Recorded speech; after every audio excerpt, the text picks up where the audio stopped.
Hey, what's up, everyone? Welcome to BRAP. It's Friday.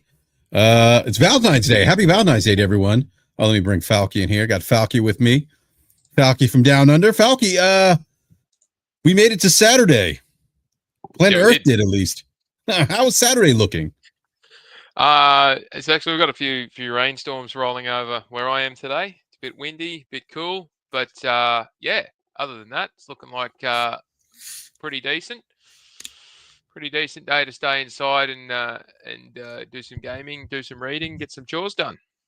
How are you going over there in the past? Yeah. In the past, it's cold here in the northern hemisphere of planet Earth because we're still in winter. You guys are in summer. Yeah. Well, you wouldn't know it. We had I've got to do the conversions, haven't I? We had 38 degrees Celsius. So what is that like? Is that like 70 something degrees Fahrenheit? 100 degrees Fahrenheit. 3 days ago. Yep. And today it is only. Today it's only 64 degrees Fahrenheit. Oh wow! I mean, that's how a pretty temperature fluctuates. Yeah, that's a pretty big fluctuation. That's 26 degrees. Is that normal?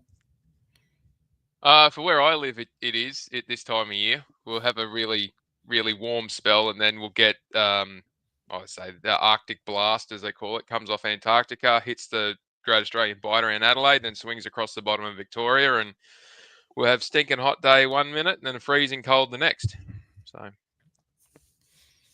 well, Falky, I'd even take 64-degree weather right now. We had snow this week here. We had about 4 inches of snow. I had Game Pass affords me the ability to own a snowblower, which is nice. And so, they're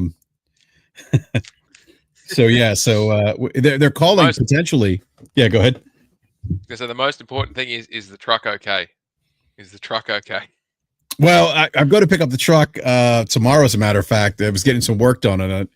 And now I'm looking at replacing the tires, all-terrain tires. But what I've realized is I'm used to running all-season tires. I had a Yukon Denali, had a Michelin Defender all-season tires. Those tires are great tires.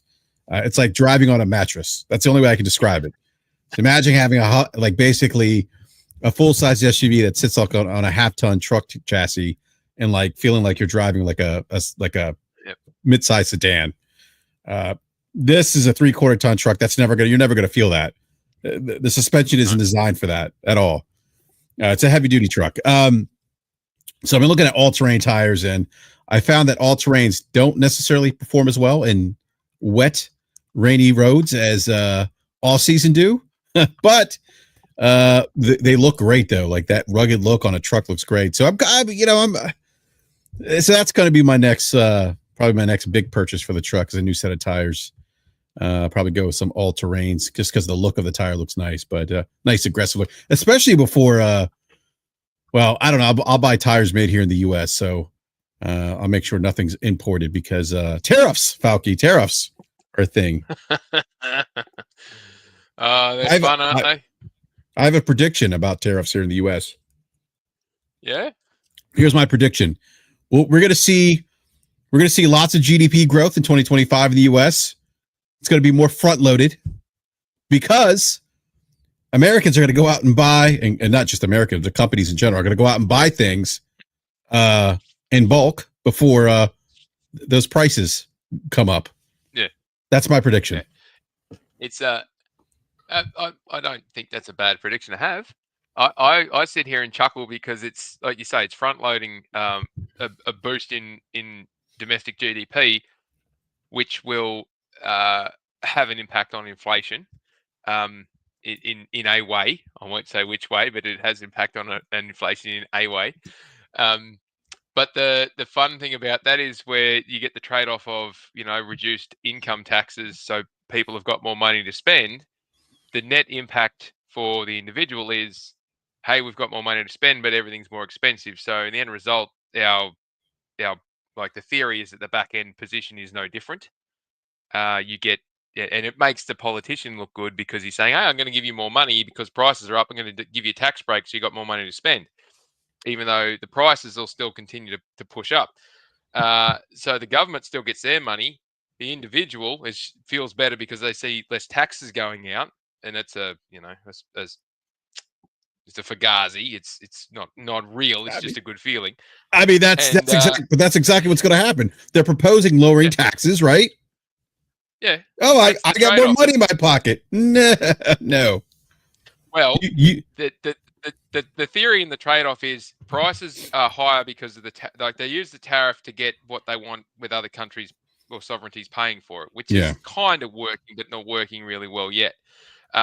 So they get that parity between countries, so the other countries aren't making a benefit off the US, so to speak. They give you the tax breaks, and they push to have you able to have more earning capacity, so to speak, because they're hauling a heap of people out of the country. So they'll create job demand and wages growth, and then they don't tax your wages growth. So then the theory is by the government loses a revenue from taxation there, and they pass it on through the tariffs to other countries. So they're trying to take the tax collection away from domestic and put it on international, whilst fueling demand domestically for international goods. And that way they can crank the tax pieces up.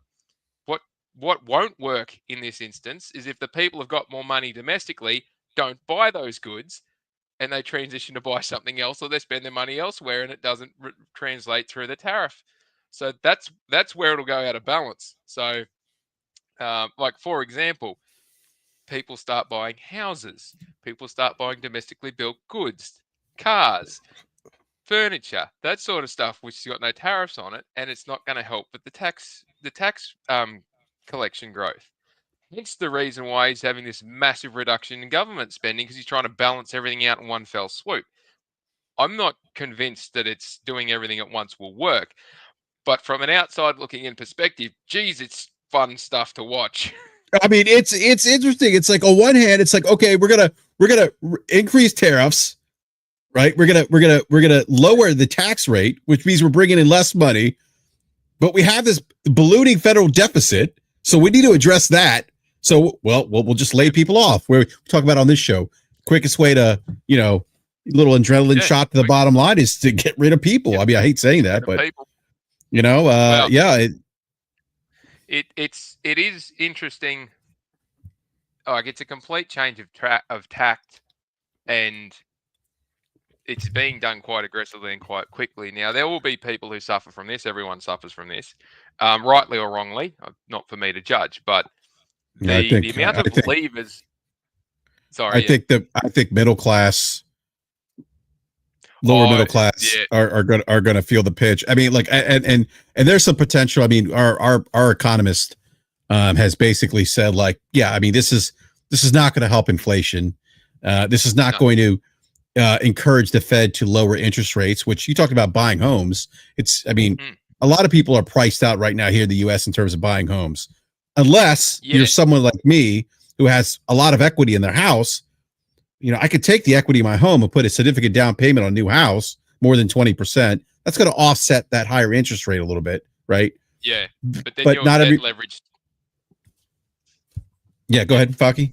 So I was going to say you can do that, but then you're debt leveraged across two assets, not one. So your exposure then your exposure sensitivity to interest rate movements up is more significant because you've got not one asset exposed to it, but two assets exposed to it. So yeah, well, I was saying I'd sell my house. I would sell the house, take the money from the house, from the sale of the house. I have enough equity now from the house that like I could go out and put more than a 20% down payment.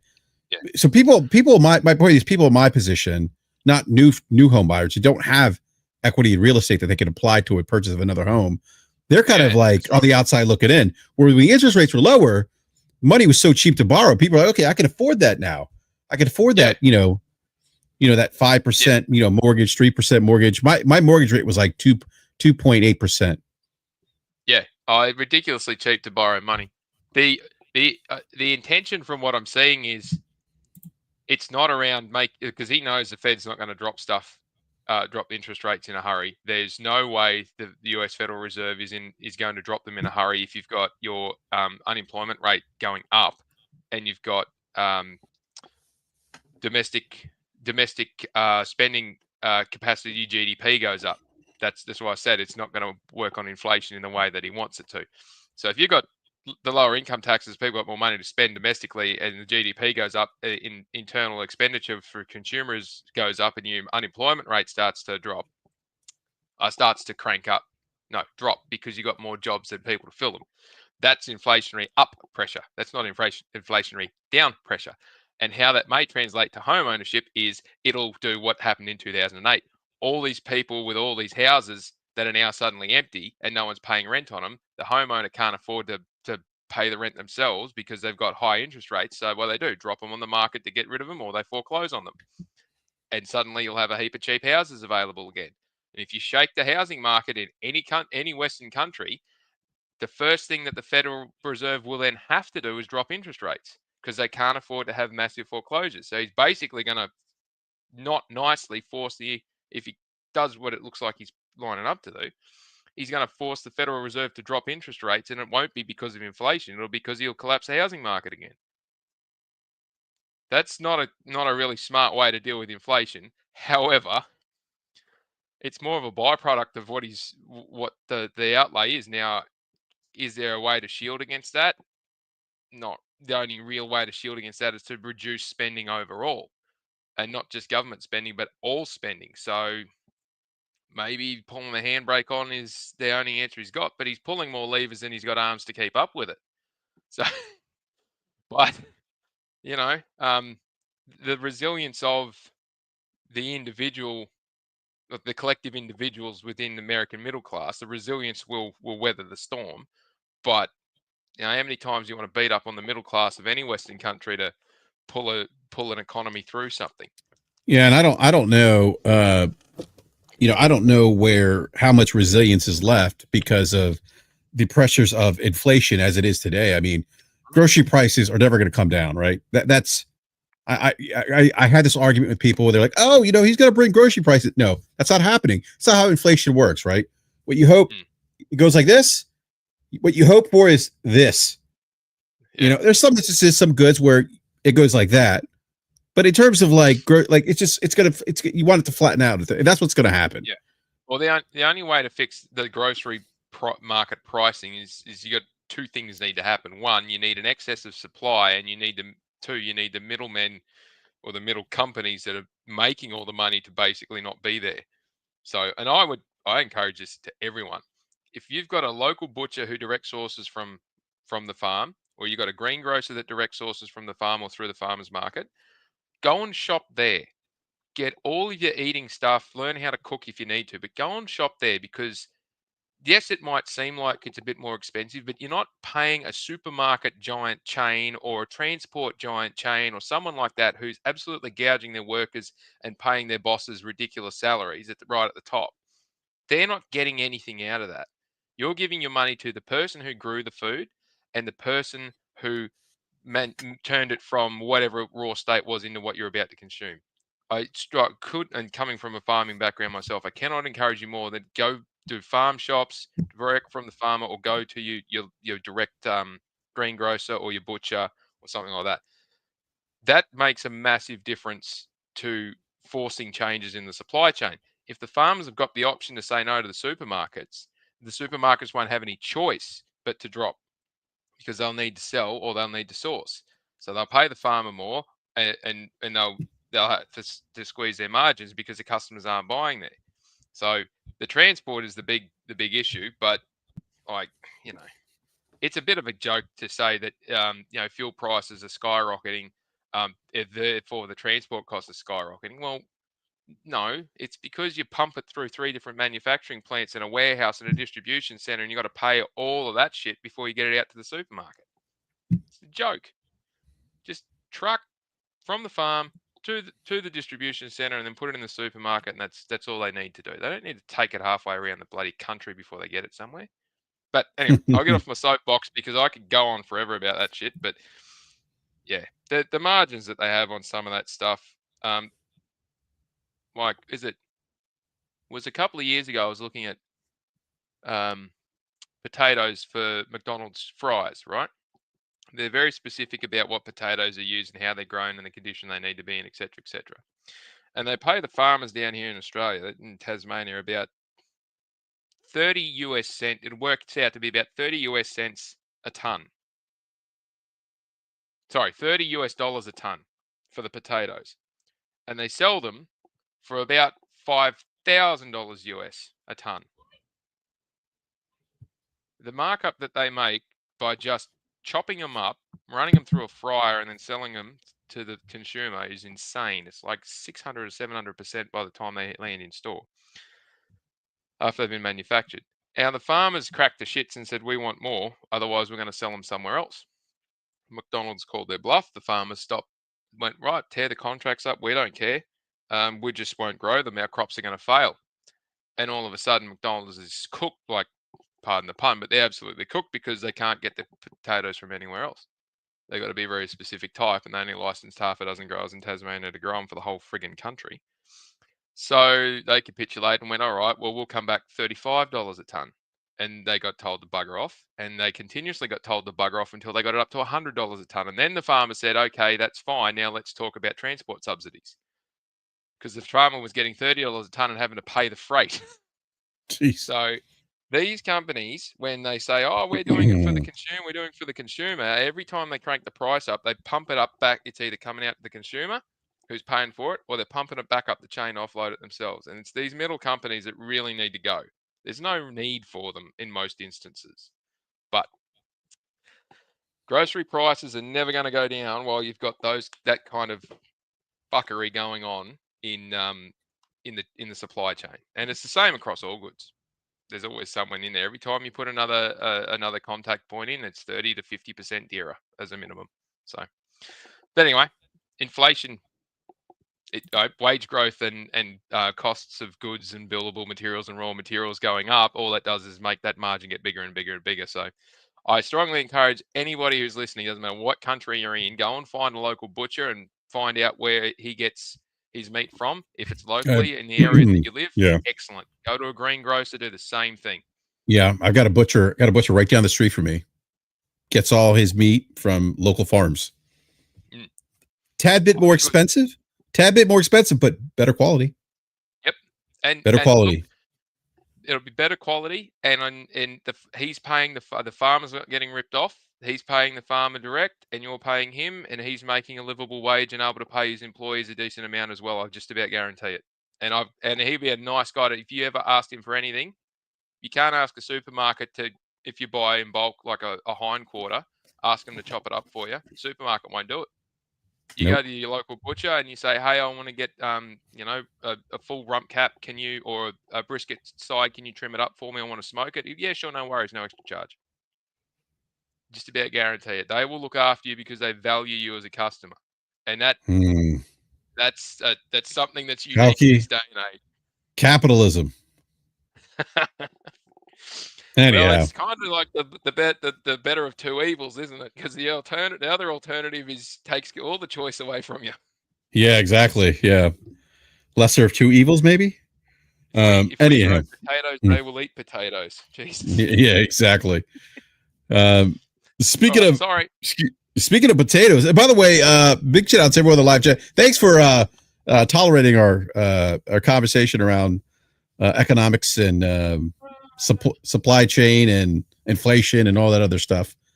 I know everyone's here to listen to a gaming podcast, so thank you. But I can't help myself when Falky's on the show. It's just always a great conversation. But big shout out to everyone in the live chat. Thanks so much for joining us tonight. Please do me a favor, hit that like button if you haven't done so already. Got a lot to talk about. Do want to, speaking of potatoes, want to talk about Avowed. The Avowed reviews are out. It's currently sitting at a Metacritic 80 right now. So not a bad score. I saw some people saying, "Oh, this is terrible." But 80 is actually generally favorable. I mean, it's a good, and if you're someone who likes these, especially if you're somebody who likes Obsidian games, you like Western RPGs, this is probably going to be a game that you enjoy. So yeah, not a bad review, Falky. 80. It's currently, I think it's about 81 on PC. It's actually currently in the top of the Steam charts right now. Aaron Greenberg. Yeah, Greenberg can't get enough of talking about sales. So it's interesting. Well, I mean, Falky, this is what we've talked about in this show for a long time. When Microsoft, when they're sharing numbers, like engagement numbers, that's telling. They're not doing it this time. They're oh look, we're number one in Steam sales chart, whatever. So I just think it's interesting, but it is. Sorry, it's dropped to number 3 already. Sorry. Okay, it's down to number 3. All right, so it's insane.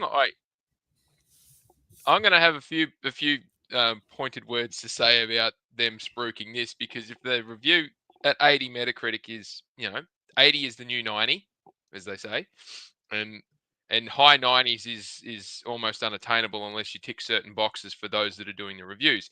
Again, this the biases amongst the reviewing, those who are allowed to review, the media, if you want to call it, or the influencers that are allowed to do it.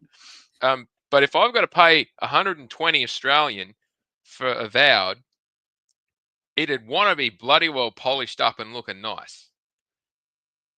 And I'm yet to be convinced that it's worth 120 Australian. So, well, Falk, you can always get it on Game Pass. Well, I'd have to pay more for Game Pass than I do for PS Plus. So,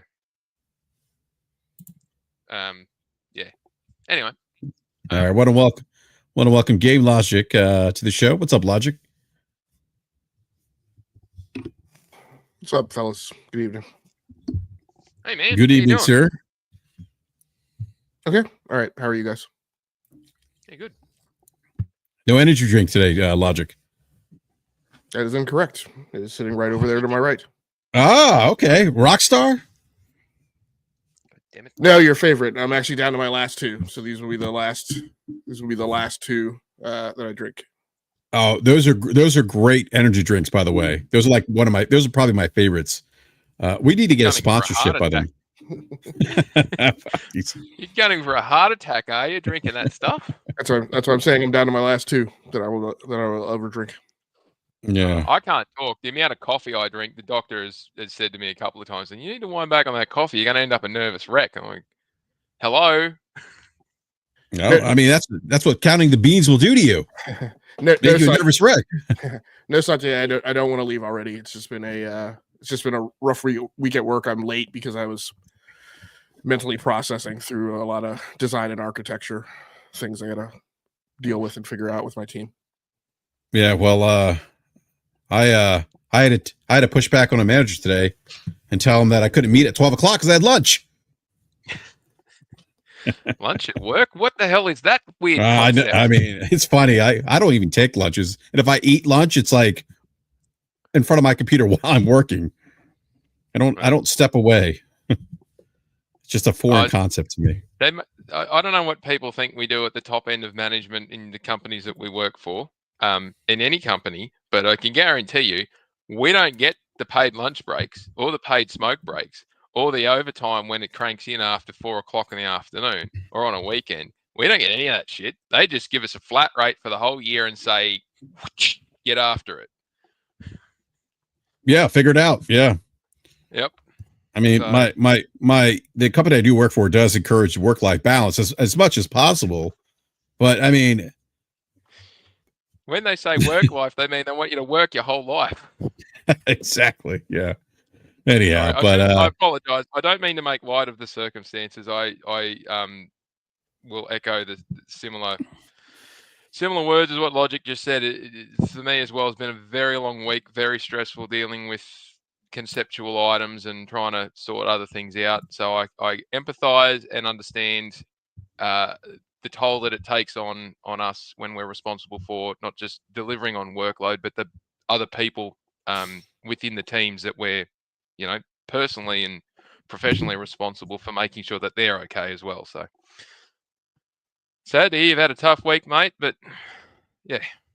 No, it's good. I don't want to cry my Wheaties and sympathy bag too much. I mean, it hasn't been hard. Like, I haven't had to work 120 hours, right? I have lived that life before, so that's not where we are, right? It's just it's quite frankly, it's having to deal with a lot of human beings, which are not human beings are not an array that you can that you can pick from in an enum with a bash script. So they have different predilections that have to be dealt with, and there's business uncertainty, and there's a lot of stuff that's going on in our country now that causes a lot of difficulty in making projections, like whether or not you're willing to hire people or and take risks, or whether or not you should kind of hold position and bunker down and kind of see what the hell happens after this budget fight in March. So yeah, just a little more scatological than normal.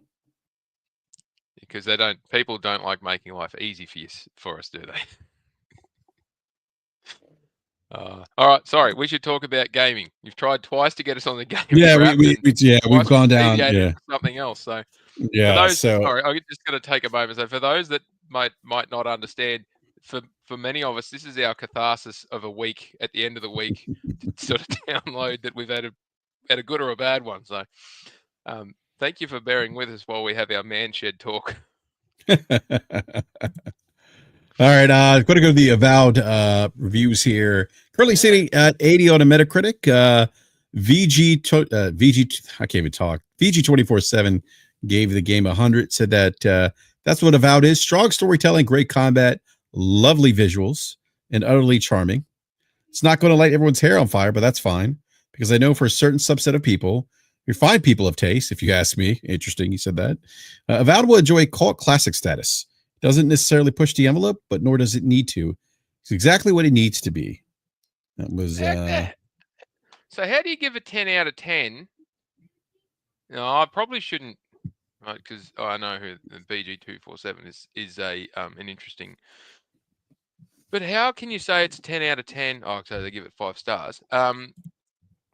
If it's not going to be widely appreciated. Again, where's the benchmark that we're working to? But yeah. Anyway. All right. Digital Trends gave it a 90. They said, with Avowed, Obsidian Entertainment once again flaunts its writing chops. The fantasy story that is contemporary in its themes and combat that feels better than most other first-person Western RPGs. I don't know about that. Baldur's Gate 3. Whether you experience a Pillars Returning game before or not, this is a must-play. All right, let's see. I'm trying to go past the 9. Games Hub 1, if you can. Let's see here. You get a giggle out of that. Screen Rant gave it a 90. Said Avowed is a smartly and tightly designed RPG, which affords the player a number of conveniences that make it easy to become ingrained in this world. Writing and world building are particular strengths, both of which elevate the Envoy as a character ripe for actual narrative role-playing. Avowed can avoid some terminal pitfalls of first-person RPGs, but its missteps are so minor compared to its triumphs that they're easily overlooked. So that is Screen Rant. Can we check out Press Start Australia? Just try and promote the local. Where's that at? They gave it at 85. So here we go. Here we go. All right. From the other side of the globe. Yep. Press Start Australia. Brody Gibbons. He's not too bad. He's pretty straight down the line. Says gives it an 85. Like the Outer Worlds before it, Avowed is Obsidian's truncated spin on a well-worn genre, and a genre they've got plenty of experience in. That they do. For those eagerly waiting the next Elder Scrolls, this is a satisfying scratch of that itch, even if its role-playing elements are stripped back to make room for more action. That I'm okay with. It's a bright, boisterous adventure full of politics and a fluid combat system that marries all manner of might and magic. All right, let's go. Yeah, so I suppose just for anybody, we'll be scrolling through on the screen, you can go to Metacritic and you can go into these and you can bring up the full review, and it usually takes it to the page, and most of them have got, some level of what they like and don't like at the bottom of them. Just be very wary of those that just praise the crap out of a game. It doesn't matter who made the game, just those that praise the shit out of a game and then give it like a 75 or an 80 and don't tell you why they'd mark it down from 100. It usually is a dead giveaway that the person who's reviewing it has either not played the whole thing or they don't know what they're talking about. Because on this list, there's very few actual media organizations or reviewers that are part of a media organization. An awful lot of these are just influencers and commentators. Sorry, I don't mean to keep jumping in on this, BRAP. It's just I've no got to worries. be in my corner about this today. Let's go to VGC, given an 80, said Avowed is a solid action RPG with an entertaining script, satisfying combat, and impressively detailed environments. The inability to clean up side quests after the main story is beaten can be frustrating, but take your time with it and enjoy everything it has to offer. You'll find plenty of memorable moments. All right, let's go to IGN, the main one gave it a 70. Yeah, this is I'm going to have to plug That's Gene Park here. This is Gene Park, Washington Post, my local paper. For the first several hours of Avowed, I was properly transported to its world of artificial gods and colonial strife. Obsidian Entertainment, one of the game's most celebrated narrative houses, was meeting high expectations. Then I noticed something I've never felt before during a game made by Obsidian, the studio that made Fallout New Vegas, which is probably one of the best Fallout games, and the Pillars of Eternity franchise. All writerly role-playing games focus on character-driven narratives that react to player choices. I stopped caring about the characters. My story choices didn't matter much, either to the narrative or more fatally to myself. I think that's Gene Park who wrote that. I'm assuming it's Gene Park. Oh, you can click the link and see it. Yeah.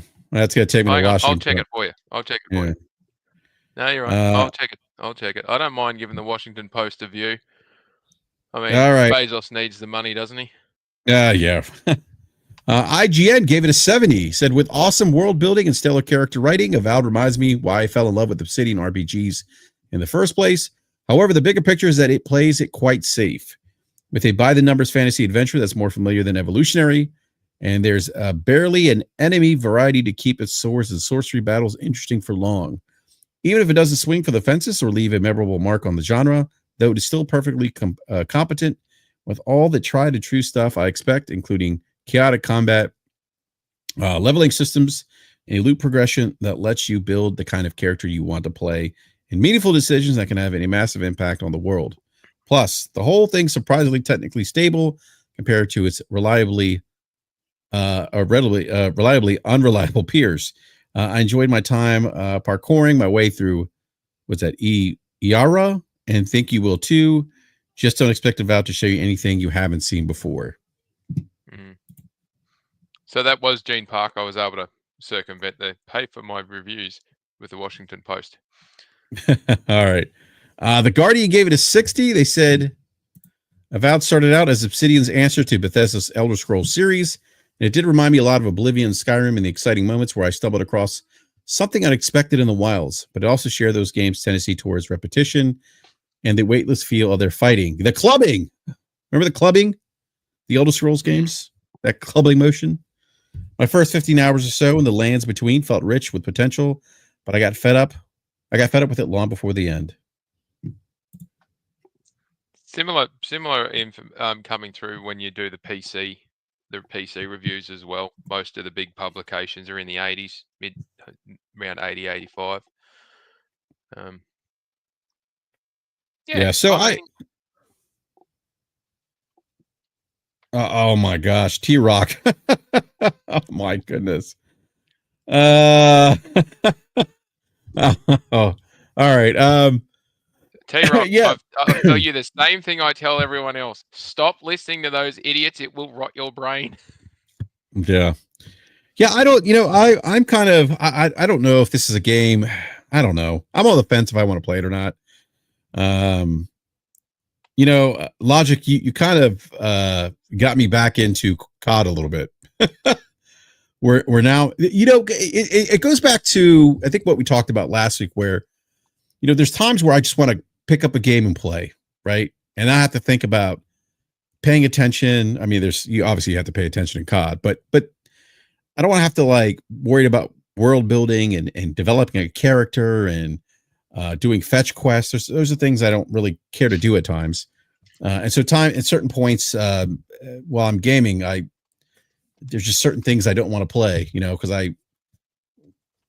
Sometimes I may want to dive into a game that's going to where I want a strong narrative experience, or I want to take the time to build a character like in an RPG or something like a Baldur's Gate 3, or so I just want to pick up a game and just run and gun. So I think I'm kind of in that run and gun phase right now, Logic, because I was playing Call of Duty during my lunch break, actually, Falky. I did actually take a lunch break this week. And I shared this with Logic. I was playing Call of Duty Black Ops 6, and I'm thinking, oh, this is going to be easy peasy. The sweaties were on at lunch. They were on at lunch. So, but yeah, I don't know. I'm kind of on the fence with Avowed right now. It sounds interesting. It sounds like it's maybe a little more of a streamlined Elder Scrolls type experience, but I don't know if that's the kind of experience I want right now. But we'll see. Yeah. What about you, Falky? I could PC side of things. I could pay $120 pre-purchase to get Avowed, or I could pay $105 to get the Ultimate Edition of Monster Hunter Wilds. I know where my money's going to go. Monster Hunter Wilds. Absolutely. Yeah. Well, but and then Kingdom Come Deliverance, $90. Again, it's a question of, is that game gonna stack up against these other RPGs? I know Monster Hunter Wilds not technically an RPG.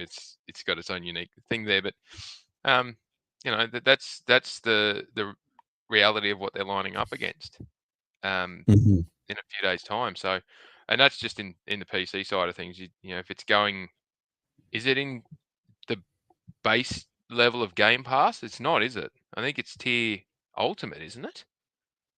So you pay for Ultimate Game Pass. Look, for a service game, that's pretty decent. That's about the mark you'd expect to see in a service. You're not going to get 110%, absolute banger going in there, but they've had plenty of time. They've pushed it out twice.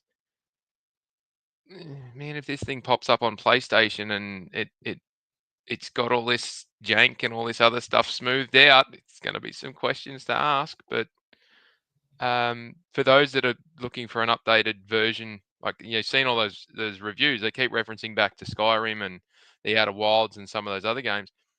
There's plenty of people who love those games and still love those games, and they'll put up with the jank and they'll put up with the screen tearing, they'll put up with the other stuff because they enjoy those types of games, and that's great for them. But for me, I'm not paying $120 or Game Pass Ultimate just to have a crack at this thing. It's not stacking up against other games that I want to play. And again, we're back to the point I keep making about the challenge of, if this thing's not exclusive, then they've got to sort their shit out when it's competing against other games. So, but I mean, it's good to see they actually got something out the door. Yeah, and I what's interesting is that this really starts we're February, so we're getting close to that April-May timeframe now. So there's some room here between their next set of. I don't think they have anything releasing next month from first party, if I'm not mistaken. If I am, please correct me in the live chat or the panel. But then we get to like April, May, and then we start seeing some of their other games coming out on Game Pass. What is it? Now I forget all the games. The ones that they revealed at the Developer Direct, and South of Midnight's one. Yep. What's another one? Is Doom one of them? I think Doom's also coming out. Or is that later on in the year? I don't remember now. I think so. It's later in the year, but they've got. You've got Clear. I mean, it's not first party. You've got Clear Obscure Expedition 33 coming out in April. Yeah, in April, as well as South of Midnight. And I thought Doom. Yeah, Doom is May. Doom is May. Yeah. So I mean, they're hitting that February starts that cadence. That's kind of my point of releases now coming to the Game Pass, which I think there's some good stuff there. That's in the pipeline for Game Pass, starting with this particular game. Yeah. What's the Indiana Jones game? When's it hitting PlayStation in this window shortly, isn't it? I'm not sure. It was March to May was the window that I had in the back of my mind. Maybe it's later than that. But, I thought let me check here.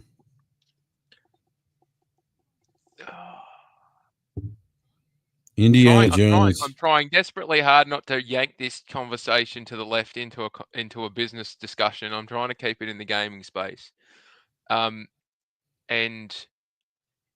I just fear. I really do fear that they missed an opportunity by not having Avowed clearly articulated as to what other platforms it may land on. If they're genuinely keeping it to Game Pass Ultimate and Steam and Windows PC, then that's fine, that's fair, but this is not going to move the needle. And if that's what they're happy with, and that's what their Obsidian's okay with doing, great. That's great. I think that they've got something that they promised to get to us. They've got it out to us.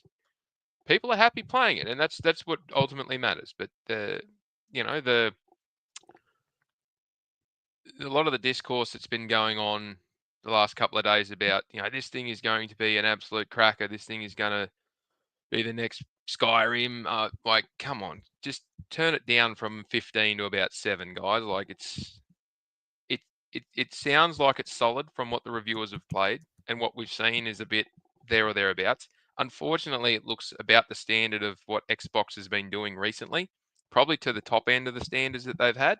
It's certainly not as janky and crappy as Redfall, but it's not quite the level they did the Indiana Jones game was. It's in the circle of something. I can't remember its proper title, sorry, but yeah. I don't know. If people like it, and good for them. Yeah, I think we talked about this last week, kind of what's the potential benefit of them not releasing it simultaneously on PS5? Is that a conversation? I think we had that conversation I think last week, right, Logic, with Forte when he was here. Yeah, I mean, the only thing I can think of is this was teed up at a time where exclusives were still on the table, and maybe for choices to benefit the development team. That the development team argued, fine, yeah, we will take it cross-platform, but we're mid-stride in production, and we don't want to do that now, right? And disrupt the timeline. So let's finish what we have now. Let's get that baked and get it out on Xbox and PC, and then we'll loop back and do the PlayStation 5 version, which I assume they're doing. Everything Obsidian has done this generation has gone to PlayStation 5. I mean, when I say everything, I mean that's not much more than Pentiment and Grounded, but those things have gone. They have been part of the flag bearers of studios that are carrying things to PlayStation 5. So other than some weird, like I said, a weird inflection in the timeline, that caused them to have to make a choice, which often happens. I would foresee and expect this to go to PlayStation 5. My feeling on like what this game is and what it needed to do.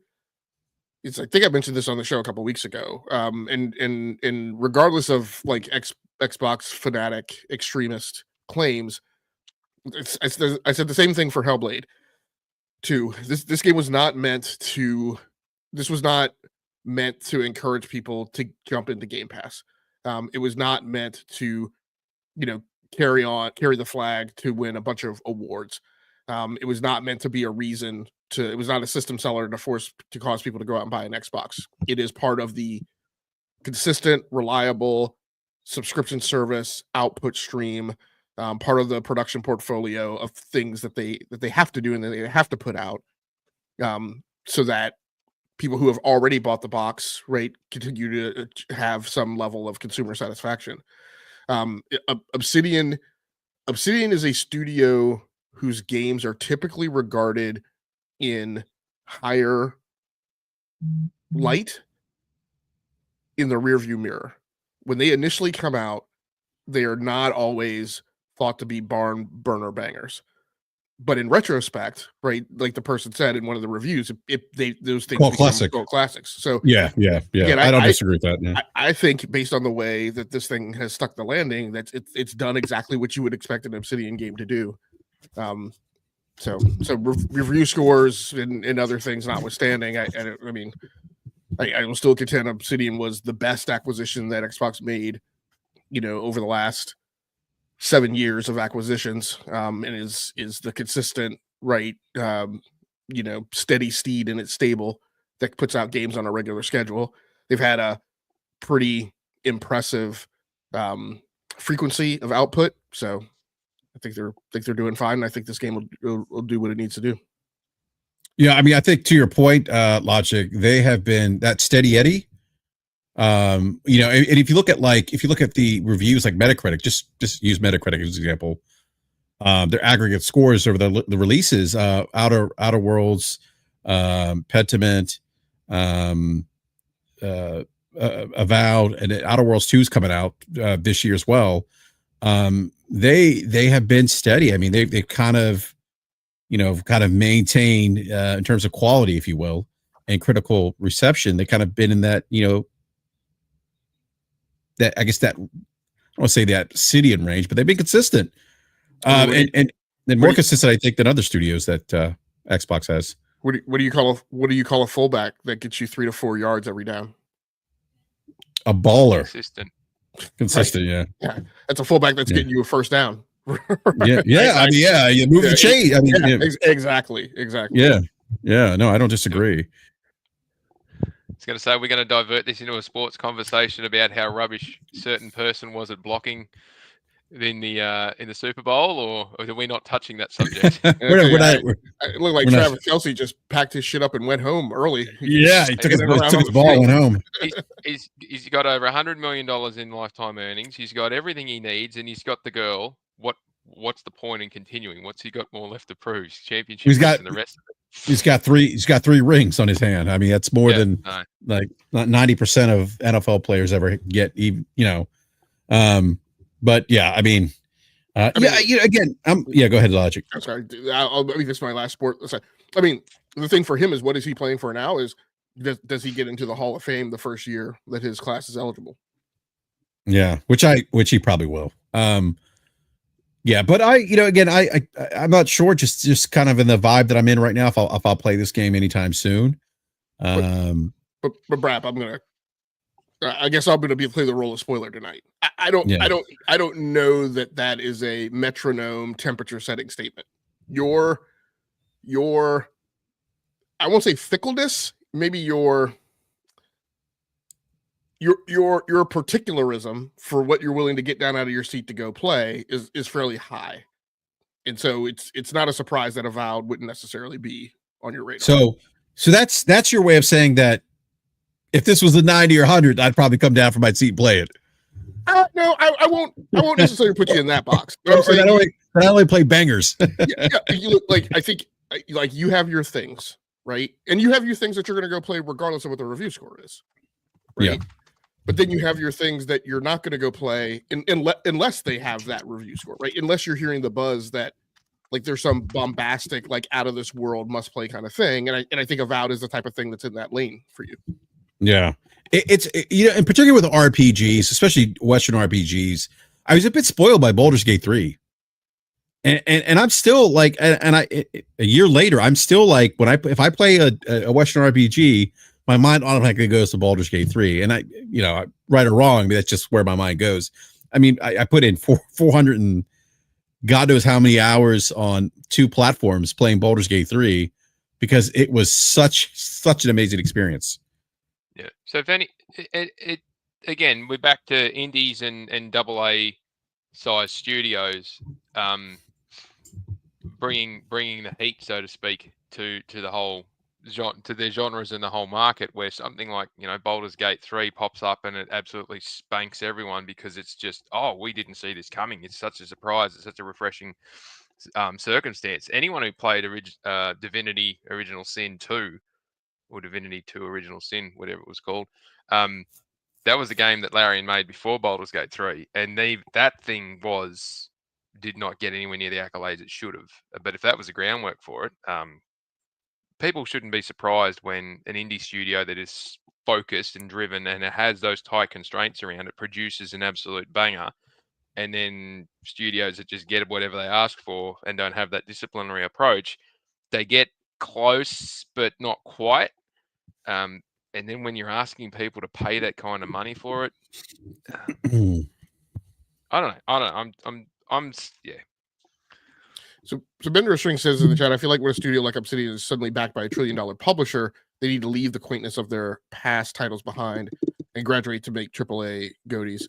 I mean, I guess we're all come down on that is that's a perspective to have. You know, when you look at who's the studio, what is Tim Schafer's studio? Double Fine.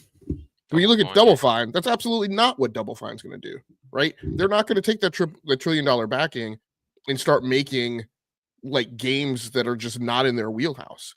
And I don't think Obsidian is being asked to either. Obsidian's, I mean, you disrupt the ethos of Obsidian by asking them to level up and do that type of a thing, because that's not who they are in their character, right? In the DNA of that dev studio, that's not who they are. And what they are doing is they're putting out the types of games that they have always put out, and while it is in some cases turned out to be a lie, right? And they currently to this date are doing it based on the notion of they no longer have to worry about whether or not they can make payroll, right? If their third party publisher goes away, right? That's no longer the arrangement that they're in. So again, I just don't know that I personally ascribe to that notion that, you know, because a studio has been acquired by Microsoft, all of a sudden they're supposed to start making, you know, games of scale and scope like far beyond what they've done. The other thing is we go back and we talk about their consistency. Their consistency is because they don't do that, right? Because they don't get themselves wired into projects that can easily become development hell. As noted by the fact that they're going to put out 2 games this year. They're putting out Avowed, right? And they're going to put out the Outer Worlds 2 later this year, which to me is impressive. Yeah, and to your point, actually, they what was it? At DICE, actually the DICE Summit, this week's DICE Summit, Obsidian Entertainment VP of Operations Marcus Morgan and VP of Development Justin Britch, they actually talked about Obsidian, that they are looking, they have a 100-year plan. They want Obsidian to be around 100 years. But they said like they one of the pillars to their plan is staying lean and invested. They don't want Obsidian employees to feel like they're part of this machine, and so they're not going to.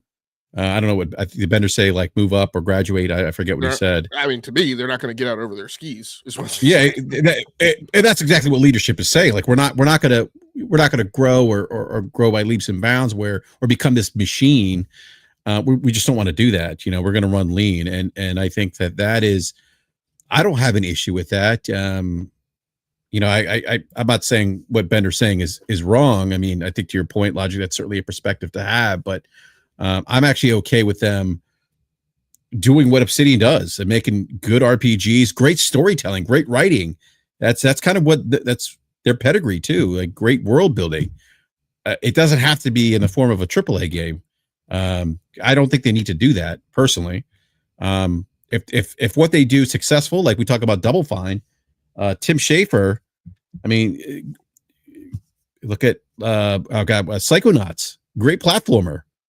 Both Psychonauts actually were great platformers. Psychonauts 1, Psychonauts 2, and like they're never going to be, you know, they're not going to be like Housemarque and make something that's kind of outside of their, even though Housemarque not really making something outside of their wheelhouse per se, because it's still roguelike, but they're just gonna they're gonna do what they do, and I think that's okay.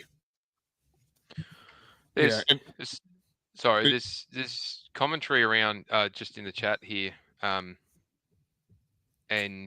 it's interesting that the chat's echoing what we're discussing as well, which is, should we expect a studio that was performing to a level to increase their performance just because they've got a new owner or a new financial support?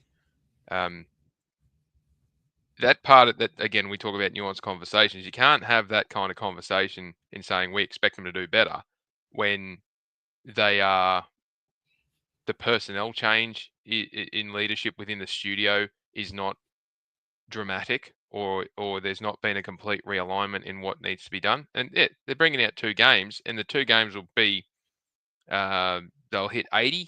I expect the Outer Worlds 2 will get, is the Outer Worlds 2 or Outer Wilds 2? Outer Worlds 2. Outer Worlds 2. That's an ongoing confusion. They are the Outer Worlds guys. Yeah.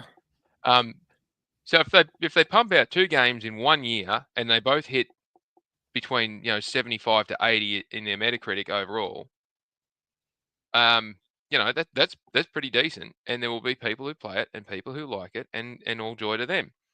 Expecting them to jump, I saw one comment in there before, it's expecting them to jump up to Naughty Dog standards just because they got bought by Microsoft and bought by Xbox. That is an entirely different conversation that we could go on for days about, which is, does money buy everything, or does money just buy security? And in security, does it mean the discipline drops off? Or does Or money the buy more discipline- problems? Yeah, Right. does it buy more problems? Naughty Dog hasn't released a game since 2018, 19? When was it? 2018, wasn't it? July Wasn't 2019. Last of Us 2 19? July 29. That's right, because The Last of Us 2 and then Ghost of Tsushima came out, and the next one after it was 19. 2019, we're in 2025. Oh, wait, yeah, We sorry. know- It was 2020. They were the last messages before the 2020, PlayStation 5 came out. Yeah. So 5 years in, they've only shown us what their next game is. We've got no clue when it's coming out. I highly doubt it's 2025. It'll be 2026 or something like that. So that's 6 years to develop a game. One game. And Naughty Dog are taking forever to get through working out what it is they want to do. They tried factions and canned that with a small team. They've done a couple other things and had those games canned. If Avowed has been left, Avowed is the result of Obsidian having two games on the go, and they only released one again, not that long ago. If they're the churn and burn studio that's holding up the AA area, to expect them to then jump up to Naughty Dog standards without dramatically changing the personnel in it, it's a conversation around that is deeply rooted in expectation versus reality. Just because the money's there doesn't mean that the quality automatically comes. Yeah. But So that's subset to what we're talking about here. yeah. So I mean, Bitter Strange continues. Was Returnal in Housemarque's wheelhouse after they made 2D games prior? I'm just saying, what's wrong with wanting studios to up their game? Again, I go back to my first comment was that's a perspective to have. But my second comment is that's a fine thing to want. Like, I mean, I don't know what to tell you. If you don't want to play an Obsidian game, then don't play an Obsidian game. My feeling is if you're asking the question from a business perspective, in my mind, the business perspective of Xbox should be, I have a portfolio of a incredibly large number of studios. And this is not commentary on like the prudence or effectiveness or all these wild and crazy. This is my commentary on what they are now and what the portfolio should look like. I have an array of somewhere between 27 and 30 studios. I can't remember because they had 33, I think, at peak, and then they shut a bunch down and Toys for Bob left and yada, yada, yada. So I did that math before. I don't remember what it is. A high number of 20s of studios. Those 20-something studios, near 30 studios, should be producing a stratification of content. I do not have an expectation that they're all going to do AAA content because that would just make absolutely no sense. And it would be ridiculous to attempt to manage that type of cadence when you are trying to run a subscription service. And as I've said a bajillion times before, you need to have, let's just cut a slice of a year. You need to have 4 games lined up like bowling ball pins that are going to fall reliably on time in that year. And in order to make sure that you hit those 4, you need 2 in backup, which means you should hit a point in your production pipeline management where you're actually holding on to games and not necessarily releasing them because maybe you fear or concern that a team's going to miss and you're going to have to plug a gap. I don't expect, like I said, all 30 of those studios to be producing AAA content. I expect some of them to be producing AA content. I expect some of them to be oriented around consistency and reliability in the frequency of their output, much as we were talking and describing Obsidian here. And I expect some of them to be doing big, bombastic AAA content that is also high risk and is highly likely to delays and slippages of schedule and things of that nature. So again, I just don't have the necessarily the expectation that the ones I bought all are supposed to uptick to the next A tier of game production. And if people do want that, then that's great. Then that means that that's content that's not for you. My suspicion is, given the reasonably sized fandom that Obsidian has behind it, of which I'm one, of people that have enjoyed playing their games, of people that are in the subscription service, that are, again, looking for that consistency of output. They're not looking for Stranger Things to drop every month. they're looking for the things that keep them in the subscription service. I think this will be fun. Yeah, I agree. It's I don't want to say it's subscription service fodder because it's better than that, but it's certainly not the demarcation of one must buy this or one must have this because it is the hot topic item right now. It's not Redfall. No, I mean, it's not Redfall. I mean, I get it. We talk about review scores. We talk about Metacritic. I get it. But at the end of the day, I mean, I don't know. I don't know how everybody else buys. I don't pick my point in time of the month that I'm going to buy a game, go to Metacritic, and literally walk down the list, right, numerically, buying the most highly ranked thing, right? I look for things that are in my wheelhouse. I look for things that are in my preferences. I look for things that are from favorite studios of mine, and I make decisions. So, is this game The Last of Us Part 2? No, but I'm not. I mean, to me, I'm gonna be a little caustic when I say it. To me, having petty arguments about whether the game's an 80 or an 83 or an 89 or 92, like, in general, I have a threshold cutoff of, in general, 80 games that are 80 and above are subject to be things that I want to play and will go buy. I don't really, and then within that 20-point band, kind of like wine, like once you pay over $30 for a bottle of wine, like the difference between a $30 bottle of wine and a $55 bottle of wine, I don't know that there's a huge range of difference, right? The difference between that $30 bottle of wine and table wine, huge, right? So I don't spend a lot of time cutting peas with a scalpel to get to, what that differentiation is. Is it above the threshold or is it below the threshold? So like I said, I have an expectation of the types of games that I expect Obsidian to output. This does not fall right short of that expectation. All right, I do want to move on to hold on a sec here. Bender says, but answer the question, guys. Of all the studios Microsoft has bought, how many would you say have progressed in making games with high production value? They're all either regressed or stayed stagnant. That to me is, I understand it's part of the Venn diagram that overlays, right? I get it. I think we have been on record that is really literally written into court documents, right? That is, in general, the overall management of the Xbox production pipeline, the quality of their output is substandard. That is also why they are in third place. That's inarguable. But if I'm isolating to this discussion of Avowed and an Obsidian Studio output, to me, it's in the ballpark of what I would expect. Yeah, and I wouldn't say, I mean, like, to your point, Logic, we talked about the mismanagement of the production pipeline. Obviously, there's been some issues at certain studios. 343i comes to mind. Gears has been Gears, pretty mostly consistent. Maybe not the same impact that Gears used to have. But Obsidian's been consistent. Double Fine's been consistent. They own Activision now. Call of Duty mostly has been pretty consistent in that regard. I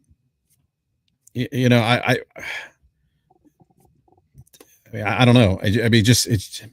Well, look, I don't disagree. Like, well, I don't mind. Like, I don't think that, like, yeah, you want studios to put out better content. I get that. I just, but it's the same problem that it's across the board. It's not just with the platform owners and their first parties. The third party major publishers and the tier 2 publishers have the same problem because they're all dealing with rapidly changing technology in a rapidly changing market space or selling consumer market that is oversaturated. And it's difficult to build a half decent game these days on your own or with a half a dozen friends. So to stay, the issue is more around the quality control at the back end or through the process, and less around are the studios just not, are they regressing? If you take away the discipline, as I keep saying before, you take away the discipline of perform or die, effectively, then the freedom to accept substandard, what we would consider as game as substandard performances out of games, the teams are just hanging on to get to the finish line. And if they've been pushed to get to the finish line and these things will be accepted and we'll patch them as we go, which is, how many day one patches, and then these patches are flowing through to fix these bugs and this jank and this whatever else is going on. If that's the norm to be able to get something to market sooner because of the business decisions and we as consumers accept it, so be it. We accept it because we play the damn things. We buy the damn things. We have them in that state. There's no pressing of discs or cartridges anymore to warrant that this thing has to work perfectly. But we love to revert to that and say, oh, well, they had to get it right when they put it on the disc.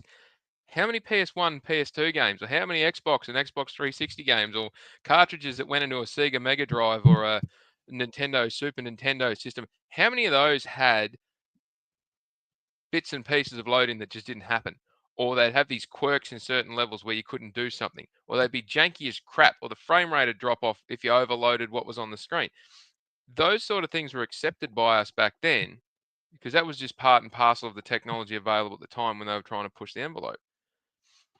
These days, if a game has got this level of, jankiness, as for this Avowed example, like that's what the director said in the conversation. There's a certain level of jank that comes with being creative.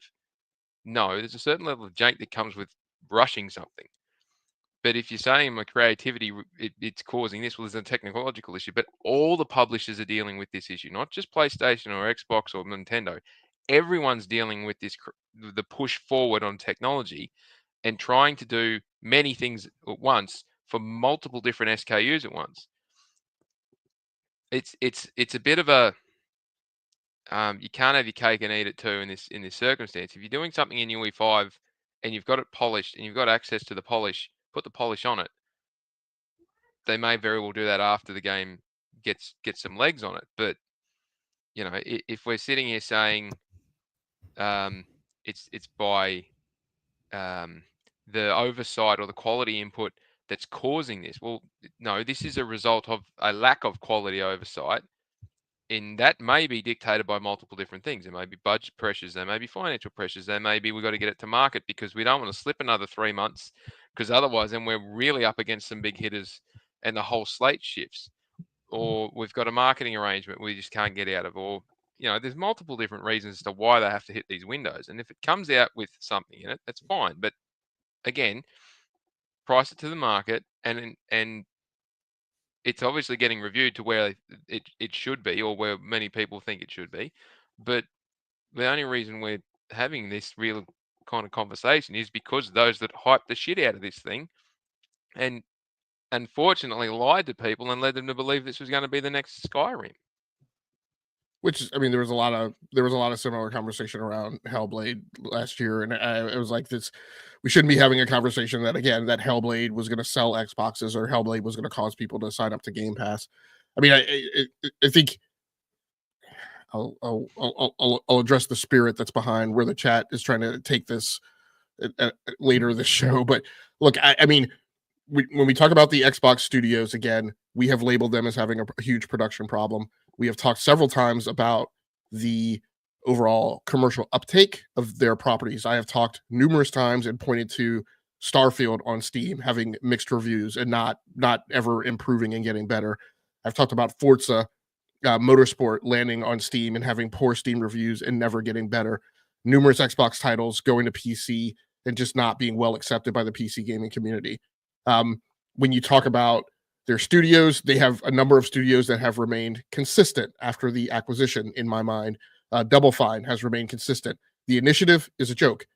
They are essentially a contractor oversight outsource studio with a scaffolding skeleton crew of Xbox employees. Whoa, Logic. That's quadruple AAA, whatever, quadruple A, whatever. It's, right. Yeah. Who ride herd over work that they've outsourced, and that's pretty much their only function. Obsidian, in my opinion, has remained consistent. Playground Games has remained consistent in terms of how they've continued to put out content for Forza Horizon 5. The Telltale is still out on them to see if they stick the landing on Fable.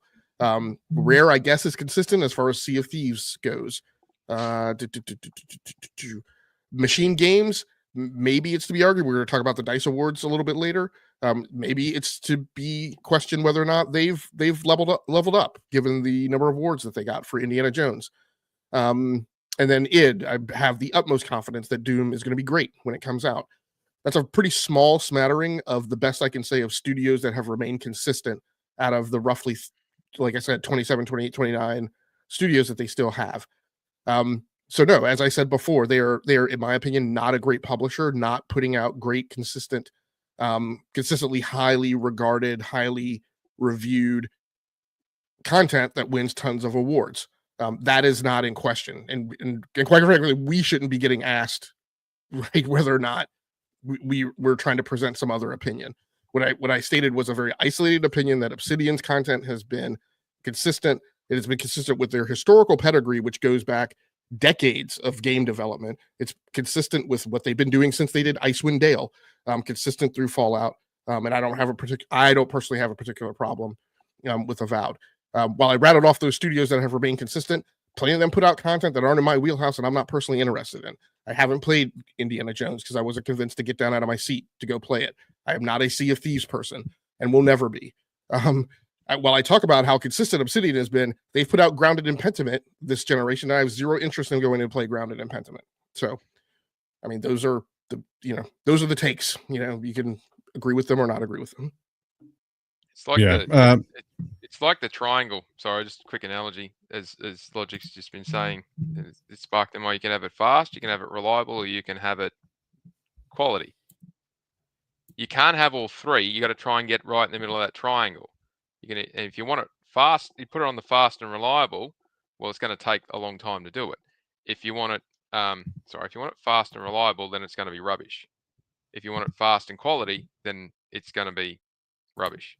If you want it, quality and reliable, it's not going to be fast.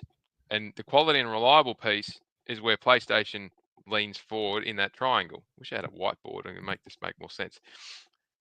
Whereas Obsidian is more in the, we want to make it fast and reliable, so the quality takes the hit. So you can't have if you can't strike the balance right in the middle of that triangle, you're varying towards one of those outer lines. There's nothing wrong with that. If they've done 5 games in 6 years, and they've all been high 70s, early 80s, that's a successful studio. That's not a bad thing. Looking at the studio, that's quite a successful small team studio. And they're not spending big dollars, and they're making a decent amount if they're selling the games. Again, I don't want to dive into this. Is Game Pass going to make them or break them? And are they able to sell these games somewhere else and make some money off it to survive? That's an entirely different 3-hour conversation that we'll never get to the bottom of. But in terms of the studio and the game that they've now produced, when it gets mass market, if they sell it for that price on Steam and everywhere else, great. If they manage to get it on the PlayStation and they improve the quality with some patches on it, that's great. There will be people who enjoy this game. It's great for that studio. But again, 5 games in 6 years is a really high output. It's not going to hit the quality levels of an Insomniac, but Insomniac got other benefits behind them because they're reusing assets and they can just upgrade the engine and off they go. And Insomniac's done what? Ratchet and Clank and Spider-Man. I'm not wanting to throw shade on Insomniac because, recently they've been pumping out the games to support PlayStation US, but they're benefiting from being able to reuse stuff and just upgrade stuff. And that's what they're really good at doing. And they give us games that are fun to play. Obsidian will have done 5 totally different games in 6 years if they hit this mark, correct? Something stupid like that. 5 totally different games in 6 years in completely different styles of games, and they've not reused anything that's been available. So I think credit where credit's due. They're punching well above their weight in that respect. But the output that's coming out, again, they're leaning towards the speed and the not the quality. They're going for speed and not consistency. Reliability. Speed and reliability. They're not going to hit the quality mark. And if that's the sacrifice they're doing to be able to pump this stuff out, then great. And if it's in the high 70s to early 80s as they get it out, excellent. Good for them. They're achieving all right. But they're not going to exceed the quality levels if that's the cadence that they're working at. They just don't have enough time to do it. So anyway, I'll stop prattling on. I'm sorry. I'm in a talkative mood today. Apologies. Yeah, no worries, Falky. Do you want to go to the DICE Awards? I didn't see a lot of chatter around the DICE Awards, but they did happen. Greg Miller hosted again. I think this is his ninth straight year hosting, if I'm not mistaken, right? Yep. And as much as I appreciate Greg Miller, he's not a comedian, and some of the scripting that he's done in past shows turns me off from watching this thing live. I'm sorry, Greg. I apologize, mate, but there's some of those jokes that get written for you. You just don't just stay as a host. Don't try and be a comedian, please. Well, speaking of first party studios, Astrobot did actually quite well at this year's Game Awards. So I'm going to go down the list of the winners across the 23 categories here. Game of the year actually went to Astrobot. I'll get to that here at the bottom here. But outstanding achievement animation, Astrobot. Outstanding achievement art direction, Black Myth Wukong. Outstanding achievement in character, Indiana Jones and the Great Circle. Outstanding achievement in original music composition, Helldivers 2. Outstanding achievement in audio design, Helldivers 2. I thought, I was kind of surprised by that one. I thought Hellblade 2 would actually win that particular category. Outstanding achievement in story, Indiana Jones and the Great Circle. Outstanding technical achievement. Yeah. I was to say outstanding achievement in story, and it beat Metaphor Fantasio for it. So, yeah, I mean, look, for what I played Indiana Jones, it feels like a good Indiana Jones movie. And I haven't played that much, and that's not a criticism. That's actually that's a positive. And Troy Baker sounds just like Harrison Ford. I mean, there's no other way to put it. All right. Where was I? outstanding technical achievement was the next one. Yeah, outstanding technical achievement, Astrobot. Action game of the year, Helldivers 2. Adventure game of the year, Indiana Jones and the Great Circle. Family game of the year, Astrobot. Fighting game of the year, Tekken 8. Racing game of the year, F124. Role-playing game of the year, as it should be, Metaphor Refantasio. Sports game of the year, MLB The Show 2024. Strategy simulation game of the year, Balatro. Immersive reality technical achievement, Starship Home. Immersive reality game of the year, Batman Arkham Shadow. Outstanding achievement for an independent game, Balatro. Mobile game of the year, Balatro. Online game of the year, Helldivers 2. Outstanding achievement in game design, Astrobot. Outstanding achievement in game direction, Animal Well. And game of the year, as I mentioned earlier, Astrobot beat out Balatro, Black Myth Wukong, Helldivers 2, and Indiana Jones and the Great Circle. Yeah, so Jiggery Pokery says in the chat, IGN Awards. I think maybe I'm assuming you missed the beginning of the conversation. These are not the IGN Awards, the DICE Awards, which I frequently call out as a just intellectual shame, actually, that so many gamers don't pay attention to it and don't understand the difference in the jury system and the adjudication of these awards versus the TGAs versus the Golden Joysticks versus the BAFTAs versus GDC. So it's a thing people should pay attention to. Very interesting in this set of awards, in that Jaffe was on a few weeks ago, and he and I both talked about how it was very refreshing to see such a wide variety in the nominations of games. That often at the TGAs you kind of see the same 5 or 6 games nominated, right, for multiple categories. What's super interesting is, though, when it came time to voting, the award winners were a very small subset overall. We see lots of repeats between Astrobot to Indiana Jones and Helldivers 2, which is good to see. I don't know that I feel like Helldivers 2 has gotten all of its propers at the award shows that we've seen so far, in such a high number, and good to see Indiana Jones finally garner, a chunk of awards, not just like a onesie twosie here and there. So I haven't quite pulled apart what that means as far as what the industry thinks is kind of the state of the art, right, in the in vogue in innovation in the way the art is moving. That's a thing that I always consider in the wake of the DICE Awards. So it'll be interesting to give this some more thought and pick that apart.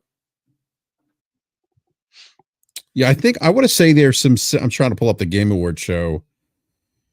Let's see here. I think there's some similarity. Yeah, Game of the Year. I mean, if you look at as much as people complain about the Game Award show, and it's funny you just mentioned DICE, right? Logic, and we've been saying this for years on this show.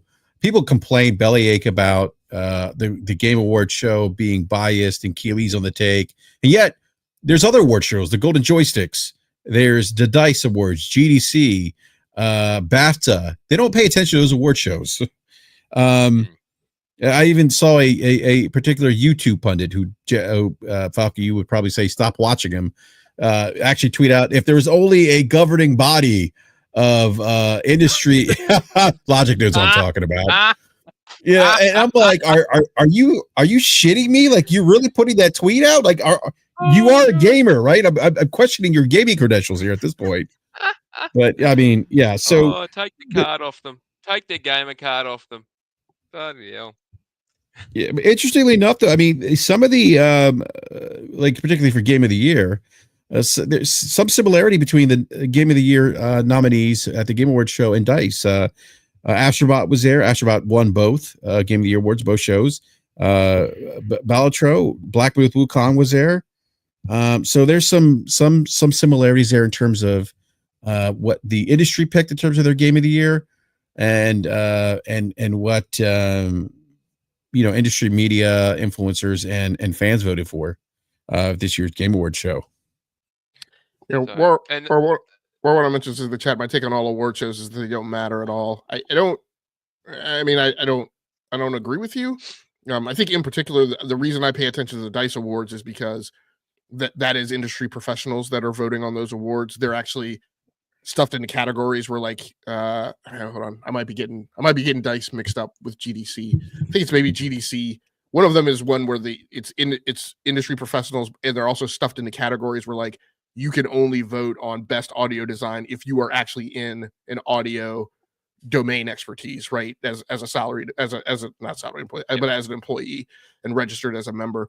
I mean, I pay attention to DICE because what I feel like DICE says is, number one, it says what the industry professionals themselves have regards for as far as artistic achievement. And like one of the big telltale signs for me was when the gaming community spent a lot of time agonizing over whether or not the Resident Evil 2 remake was like worthy of like awards and being considered for artistic achievement. And then at DICE, it didn't get a ton of awards. It certainly didn't get Game of the Year, right? Which to me says a thing that I've always said about developers in the gaming community, which is that, a remake is a remake is a remake, but the clear truth is that you get a head start, right? Even if it's just in terms of like the design being laid out in the art and the architecture, you have things that you can lean on. You're not starting from a standing start as a brand new IP. I also look at it because I feel like these are the people who are architecting, designing, conceptualizing, and pushing to request the green light for the next round of games. And obviously, if they think Indiana Jones and the Great Circle was a great game, then some of them are going to say, hey, well, maybe we should do that, right? Or elements of that. So I think the DICE award, I think numerous of the awards are worthy of paying attention to. I don't think that they need to be the deciders of what your own thoughts are, but I think they're good to be informed in terms of just kind of understanding the whole dynamic around the gaming industry. Yeah, I think my perspective is, I think like to was it Werwan who said my take on award shows that they don't matter at all. I mean, I think it's fair if you're a consumer who doesn't value that and doesn't think like that's not going to influence what games you play. That's fair. But I wouldn't say that they have no value in the industry because, I mean, to your point, Logic, I mean, publishers or developers say, oh, this type of game, maybe this is something we could create, and add a different twist to it, or something, right? Or it's nice to get different perspectives from the media and what the industry's saying, developers, in terms of what they view as their, games of technical achievement, game of the year, things like that, and have conversations around, those different perspectives. I think there's some value in that, and having those conversations. There's some, yeah. So my 2 cents is, sorry, that'll be 5 cents American. My 2 cents is, so I said before that, it was a couple of weeks before the TGAs happened last year. I said, keep an eye on what happens across the golden joysticks, the TGAs, and DICE, because TGAs is the media representation of awarding stuff, because the panel is voted on, the finalists are put in there by all the media panel, and then they vote on the final winners from that across all the media organizations and influencers that, public influencers that get invited to be on that panel. There's 130 something of them, right? There's huge amounts, but that's the media awards basically. And you might as well say it's the IGN awards, because IGN gets like 12 representation spots on that. And now that they've bought all these other companies, going to be something like a quarter of them all report back to one person who gets to influence that. But anyway, that's the media awards. They emphatically said Astrobot, tick. The golden joysticks is the one where the consumers get to vote on it. It's just nominate what games you want to put in, then the nominations close from the public, consumers, and then here's the finalists that were ranked per the votes. Go in and tell us who you think the winner is. Tick. Astrobot. The game develop not the game GDC awards, the DICE awards is peer reviewed, and that's the one where you've got to be in the category to vote on it. But to get nominated, you've got to be part of that category to vote on it as well, as Logic was saying before. And they've all said tick. So there's continuity across the winners and the nominations from all aspects of the triangle of gaming. And yes, Black Myth Wukong won the overall Golden Joystick Award, but Astrobot won awards there as well. So, and was nominated there as well. So there's consistency across the three, which means that, and in the final nominations, there's consistency across them as well. And considering how many games there are that could go up for awards, there seems to be an unusual aligning of the stars in this aspect, that all of us, consumers, the makers and the media are lining up in alignment to say, we think this is representative and this is what we voted on. And it's all spat out the other end going, yep, we're all aligned in agreement, which rarely happens. Past years, the winner at the TGAs doesn't even get nominated at DICE. So, and GDC will be the next one. And it's, as I put the link in the chat there before, for the rules, you've got to nominate to get in there. And then there's a panel that reviews your nomination. And then there's a very select panel that actually gets to vote on that. And you have to be a member of the ICAN, the International Choice Awards Network member. So again, that's a restricted voting group that we don't know what's on it, but it's representative across all different parts of it. So yeah, we can sit back and say, Hogwarts Legacy is the example. The awards don't matter because that thing sold like hotcakes. Well, the awards might not matter to some people because games sell like hotcakes, but the awards do matter to other people. And if you've got an industry that doesn't have some kind of award and recognition program or process for the hard work that goes into it, and you don't believe in that, that's fine. You don't have to. But there are plenty of people who do look at these things and go, well, what do we think? How do we think? Where do we think this stuff is heading and what they're up to? And recognizing excellence within the field. What's wrong with that? There's nothing wrong with that. No, they do it with all other types of entertainment medium. They do it with all other types of sports, and they do it all with other stuff. It's like, why should they have a Super Bowl? Why can't it just be whoever's on top of the table at the end of the season? Why do they need to have that grandstanding event, so to speak, that many people call it? And they go, well, we need to know who the ultimate winner is. Like, so why? Why does it matter? And to say that one industry deserves it and another one doesn't, I really don't. What does it matter? If you don't like it, you don't have to partake in it. But an award is not necessarily going to mean that a game is going to sell plenty or not. Plenty of games have sold plenty of copies and they're a technological disaster. And their peers have rightly so, been critical in that respect. But there's other games that are absolute technical masterpieces and can't sell a damn thing. So, and the peers and consumers and media praise it to high heaven. It does, sales are not predicated on awards, but it certainly doesn't hurt to have them. Well, and that's what I think is like War. I'm not going to say you're wrong by any means ever, but this is an area that I don't necessarily.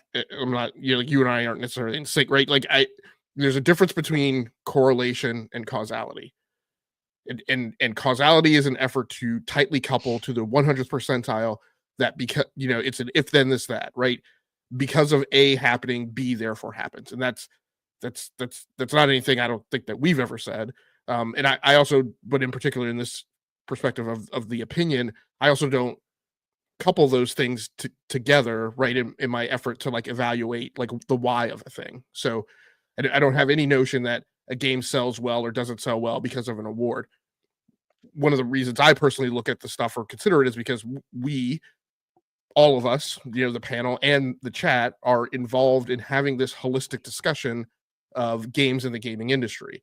And so part of the things that comes up when you talk about game A and game B is an aggregate of how well that game was received. And that to me happens in three parts. We often talk on the show about commerciality versus critical reception. Game awards are part of critical reception. And so when I personally look at like the game or the history of a game, right, it's how well did it sell, what awards did it receive, and what were its review scores. That to me is the 3 points of lights that define how well a game was received by the artistic community, by the media, by the market, right? And that's the discussion. So that's to me why I think they're derived some relevance out of awards.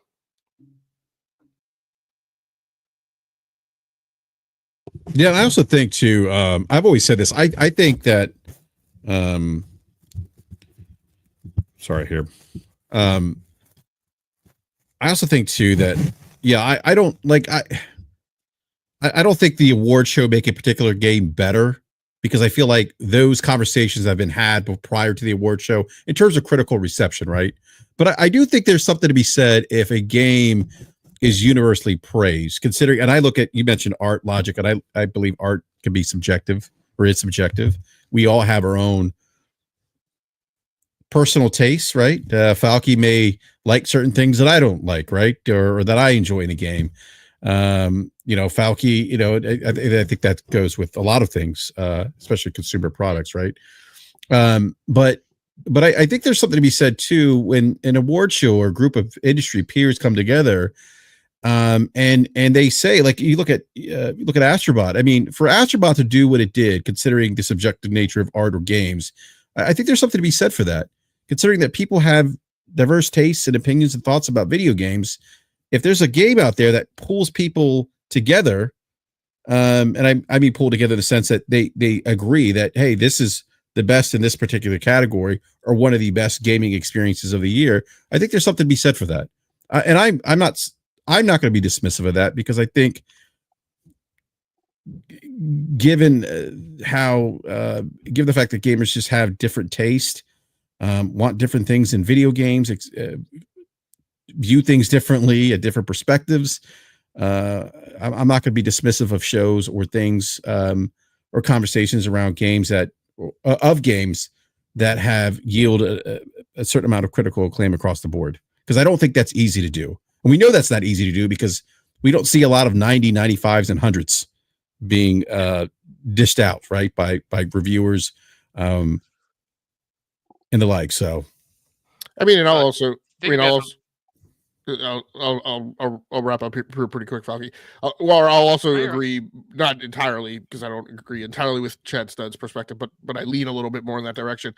Again, the difference between causality and correlation is IP a cause for a direct cause and determinant of a game's success or failure? No. Is there a correlation? Absolutely. Would as many people have flooded to Marvel Rivals if it was not based on the Marvel IP? Absolutely not. That would be just another also ran, I can't even remember the what is the name of the other hero shooter? Now I'm the Concord. Overwatch? Blizzard's Overwatch. Jeez, I don't know why I couldn't pull it together. Overwatch. Yeah, it would just be another also ran Overwatch clone. And I know it's not a clone, right? But that's the perspective of the market. But yeah, it got a leg up because it was based on Marvel IP. So Hogwarts Legacy is Hogwarts IP. Is there a causality behind the IP and how much it's sold? Not entirely. A lot of way it's sold is based on its own merits. Is there a correlation? Absolutely. Were people interested in that game simply because it had the Hogwarts license? Absolutely, without question. So, yeah. So just Go ahead, Falky. thinking on the DICE Awards specifically, because we were aiming at the last. So you had Astrobot this year. Last year had Baldur's Gate 3. Year before that it was Elden Ring, and the year before that it was It Takes Two. Was it the GOAT game somewhere in there? You talking about Goat Simulator? Yeah. Didn't they run a DICE Award Game of the Year at some point? I think they did. No, I think they actually did win a Game of the Year awards. Goat Simulator is actually kind of fun. Goat Simulator. Untitled Goose Game got 2020's. 2021 was Hades. Okay, that's what I was thinking. I'm sorry. It wasn't Goat Simulator. It was Untitled Goose Game. Yep. Made by 3 blokes in an apartment in Melbourne because they had nothing better to do while they were stuck at home. So look at the variety that is the Game of the Year for DICE, and that's peer reviewed. So that they look at multiple different things, and when they say, we think as employed, knowledgeable people in this industry, looking at and reflecting and critiquing what our peers are doing, this is what we think the best game in this nominated set was. So, and I find peer reviews quite endearing and quite important to the growth of someone as a professional, as an individual in that profession, but also for the growth of the industry. If we're not recognizing publicly what we think of our peers achieving, then there's no sense to the broader community or the consumer base around where the mindset is at of the people in the industry making these things. And you can see it because you can't look. You go Astrobot this year. You had Baldur's Gate 3, totally different game last year, and you've had games come out this year that are in that RPG, element, that could pair off and say, oh, it's the same game. That's the flavor of the year. That's what we've had the last couple of years. Is the types of games that we're going to see more of. Not necessarily. Previous to that, again, Elden Ring. That's a very niche game, though. Elden Ring sold a crap load of copies across so many people who wouldn't normally play that style of game. It was good to see that they recognized it, but it wasn't, it was up against some other big hitters and beat them in totally different genres. And then the year before that, It Takes Two, which is a completely unique style of game being built. And then the year before that, it's interesting that you get so many different types of games, and it's across the board, reflected in that the communications that come out from that. So the peer reviews, I think, certainly warrant taking notice of, because they are so broad in the years that the games are released, and the appetite is changing all the time. because it's not the same people every year voting on it. And when I say it's not the same people, the voting pool obviously rotates because you've got people rotating in and out of the industry. So I actually think the DICE Awards is probably more a reflection of a more varied and fresh approach every year to the voting than what the TGAs are, because the editors that are voting on the TGAs, they are in those positions, have been there for a long time. Again, that's why this alignment across the three different groups, parts of this, industry is quite unique and quite interesting. So anyway, I like the DICE Awards, and it was good to see some variety getting up in the nominations, but it was also good to see some consistency across the different categories. Nominating one for best music and then nominating one for best audio direction, and they're not completely different. There's actually some alignment in there. So there's no sympathy votes in this either because of the way the process works. So you don't get something like, sorry, I'm chuckling about this because everyone was up in arms about this. You don't get something like God of War Ragnarok sweeping all the subcategories and then missing out on the top gong because, God of War's got everything else. We won't give it to them, the top gong to them. So, it was nice to see consistency across that. All right, Falky, I do want to move on to topic here, and one of the reasons why I wanted to have you on the show this evening. PS5 experiences record sales during a holiday period. PlayStation revenues reach 11 billion. Firm recorded the highest number of MAU, monthly active users, in PlayStation history during Q3. So Sony, this is according to GameIndustry.biz by Sophie McEvoy, pronouncing her last name correctly. Sony McAvoy, thank you. Sony has published its financial results for the 9 months ending December 31st, 2024, which saw growth across the board, but especially during the holiday period. The platform holder saw major increases in revenue in its games and network services segment, with the PS5 experiencing its best quarter so far. The firm has increased its sales forecast for PlayStation as a result. Here are the numbers. Sales, $66.9 billion, up 8.2% year on year. Operating income, $7.8 billion, up 22.9%. Games and network services sales, $23.4 billion, up 13.8%. Operating income, $2.1 billion, up 74.8%. Some of the highlights: Sony shipped 9.5 million PS5 units over the holiday period Q3 compared to last year. This total includes the sales of the PlayStation 4 Pro, not 4 Pro, sorry. It includes sales of the PlayStation 5 Pro, which launched in November 2024. The holiday season proved to be the best quarter for PS5 so far, with the firm noting that it was essentially the same level as the cumulative sales for the PS4 for the same period since launch. Across the 9 months ended December 24, the PS5 has shipped 15.7 million units. You consider the Q1 calendar sales, 20.2 million units were moved in 2024. By the way, this was also their PlayStation's one of their largest quarters. Is actually, I think, short of PS4's all-time in 2017. I think it missed it by 200,000 consoles. By the end of the third quarter, the number of monthly active users grew to 129 million, up from 123 million compared to December 2023, making the highest number of MAUs in PlayStation history. The total play time also increased by 2% year over year during Q3, resulting in a seventh consecutive year of year-over-year growth.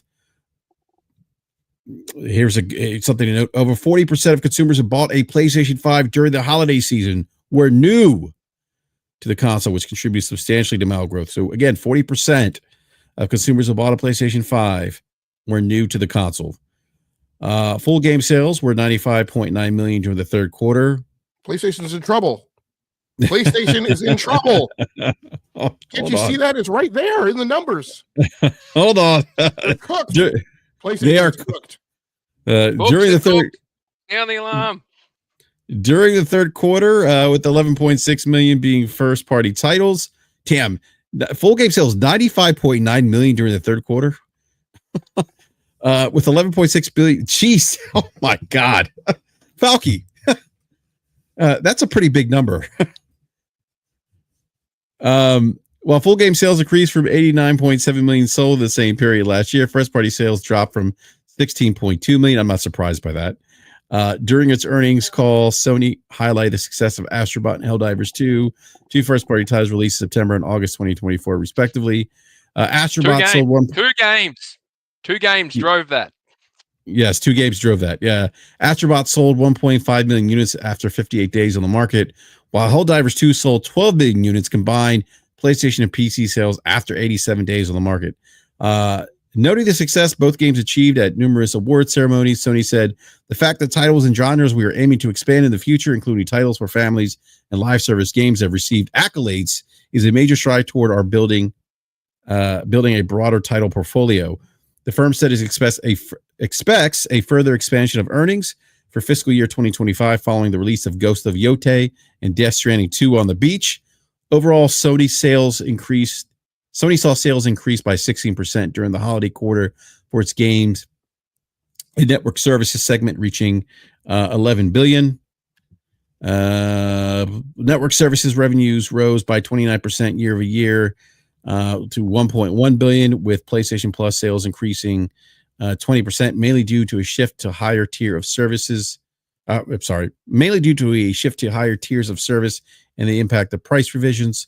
Sony's increases forecast for the current fiscal year is expecting GNS sales to reach $29.9 billion, up 3% from the previous guidance of $29.2 billion, and a 9.5% improvement from $27.3 billion achieved in the last fiscal year. Falky, yeah, I don't know about you, but to Logic's point, PlayStation is in trouble. The sky is falling. The console business is dying. It's in decline. I will get on my soapbox here in just a minute, but these numbers are contradictory to a lot of the things that many of the pundits are saying. Hips don't lie. Again, they these hips don't lie. They do not. They don't lie. When they've got that swagger on, they do not lie. Again, I will say this until the day I die. Stop listening to the idiots who don't know what they don't know. It will rot your brain. So I'm just for a bit of shits and giggles, so pardon the language. I was poking back through some of the financial information to see where the last time they did over 9 million units in a year in a quarter 3 was, and I 2017 gone all the way back to 2017 where they did 9. They did okay. So I said 2 million PS4s. No, so they did a long time ago. So, but think about this for context, by the way, because I mentioned this to Logic.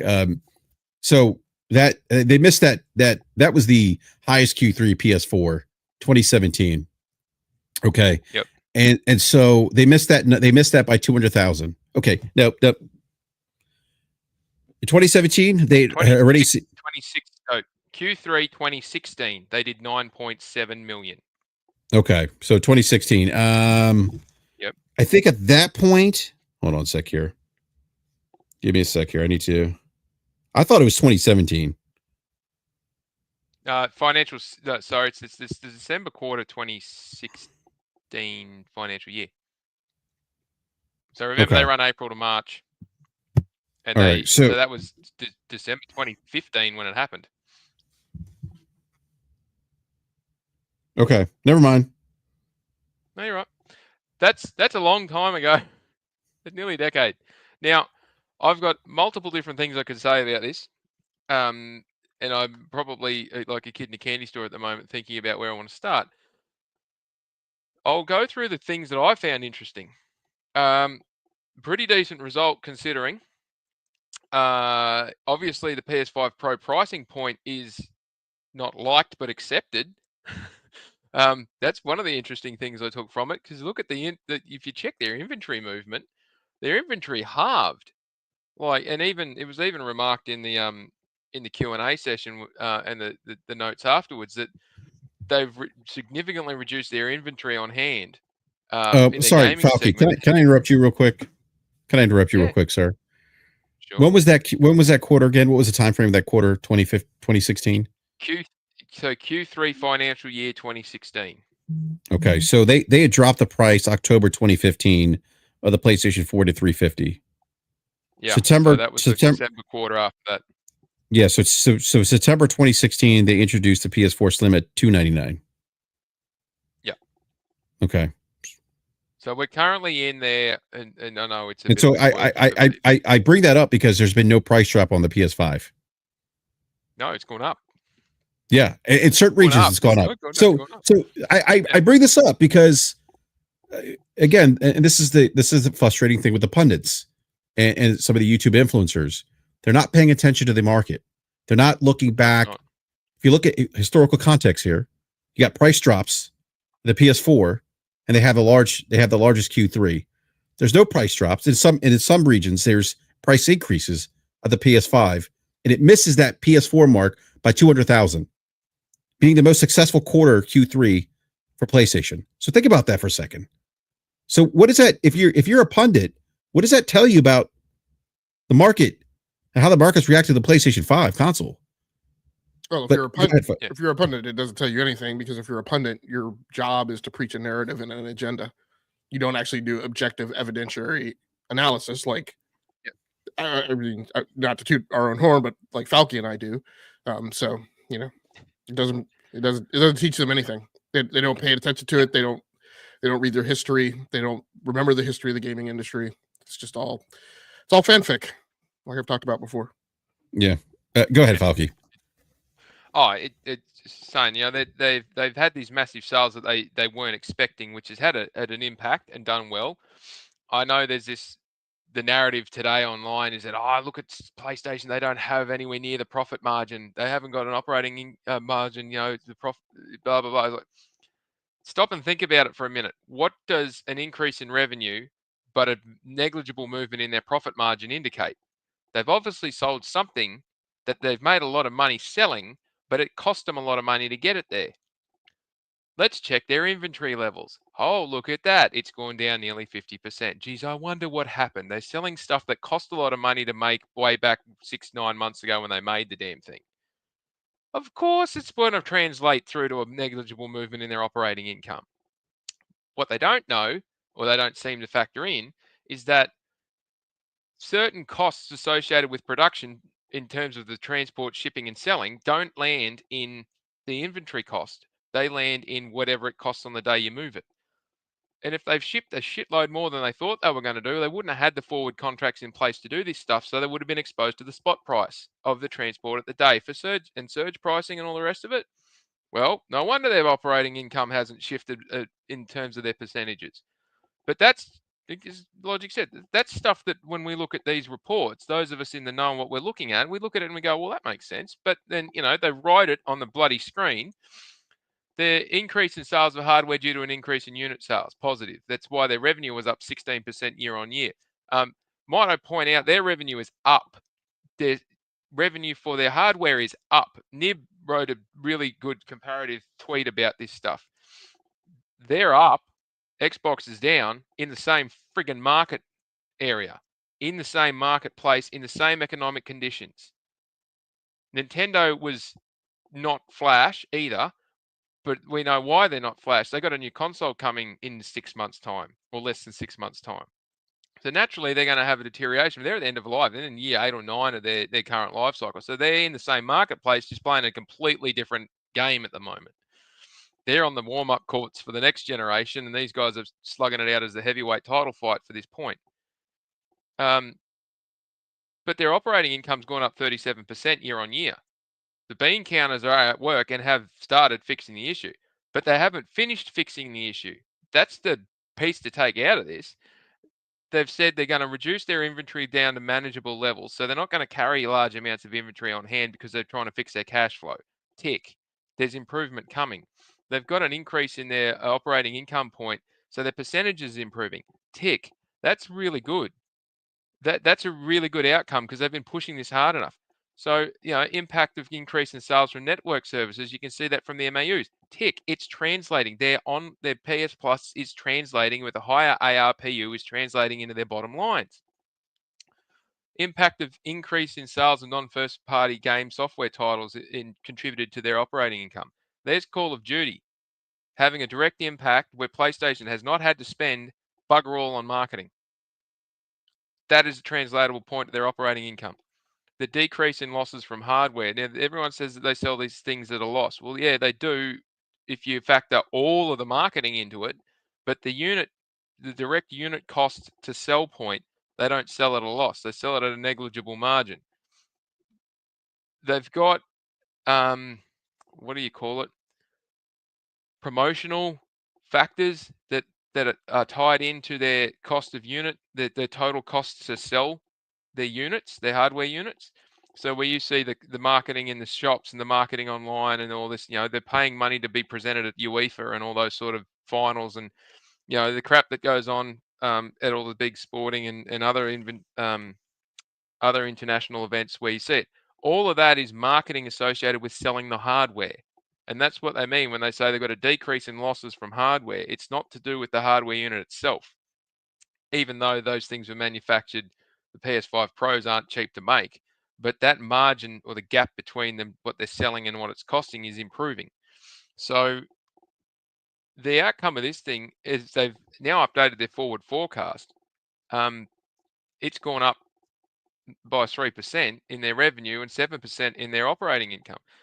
So by the time they get to the end of the year, they're going to be somewhere around 7-8% operating margin. But their OIBDA, which is their version of an EBITDA, is actually going to be more than 10%. And that's the zone where people who know what they're looking at are looking at that going, well, their overall profitability looks pretty good if their EBITDA is running at over 10%.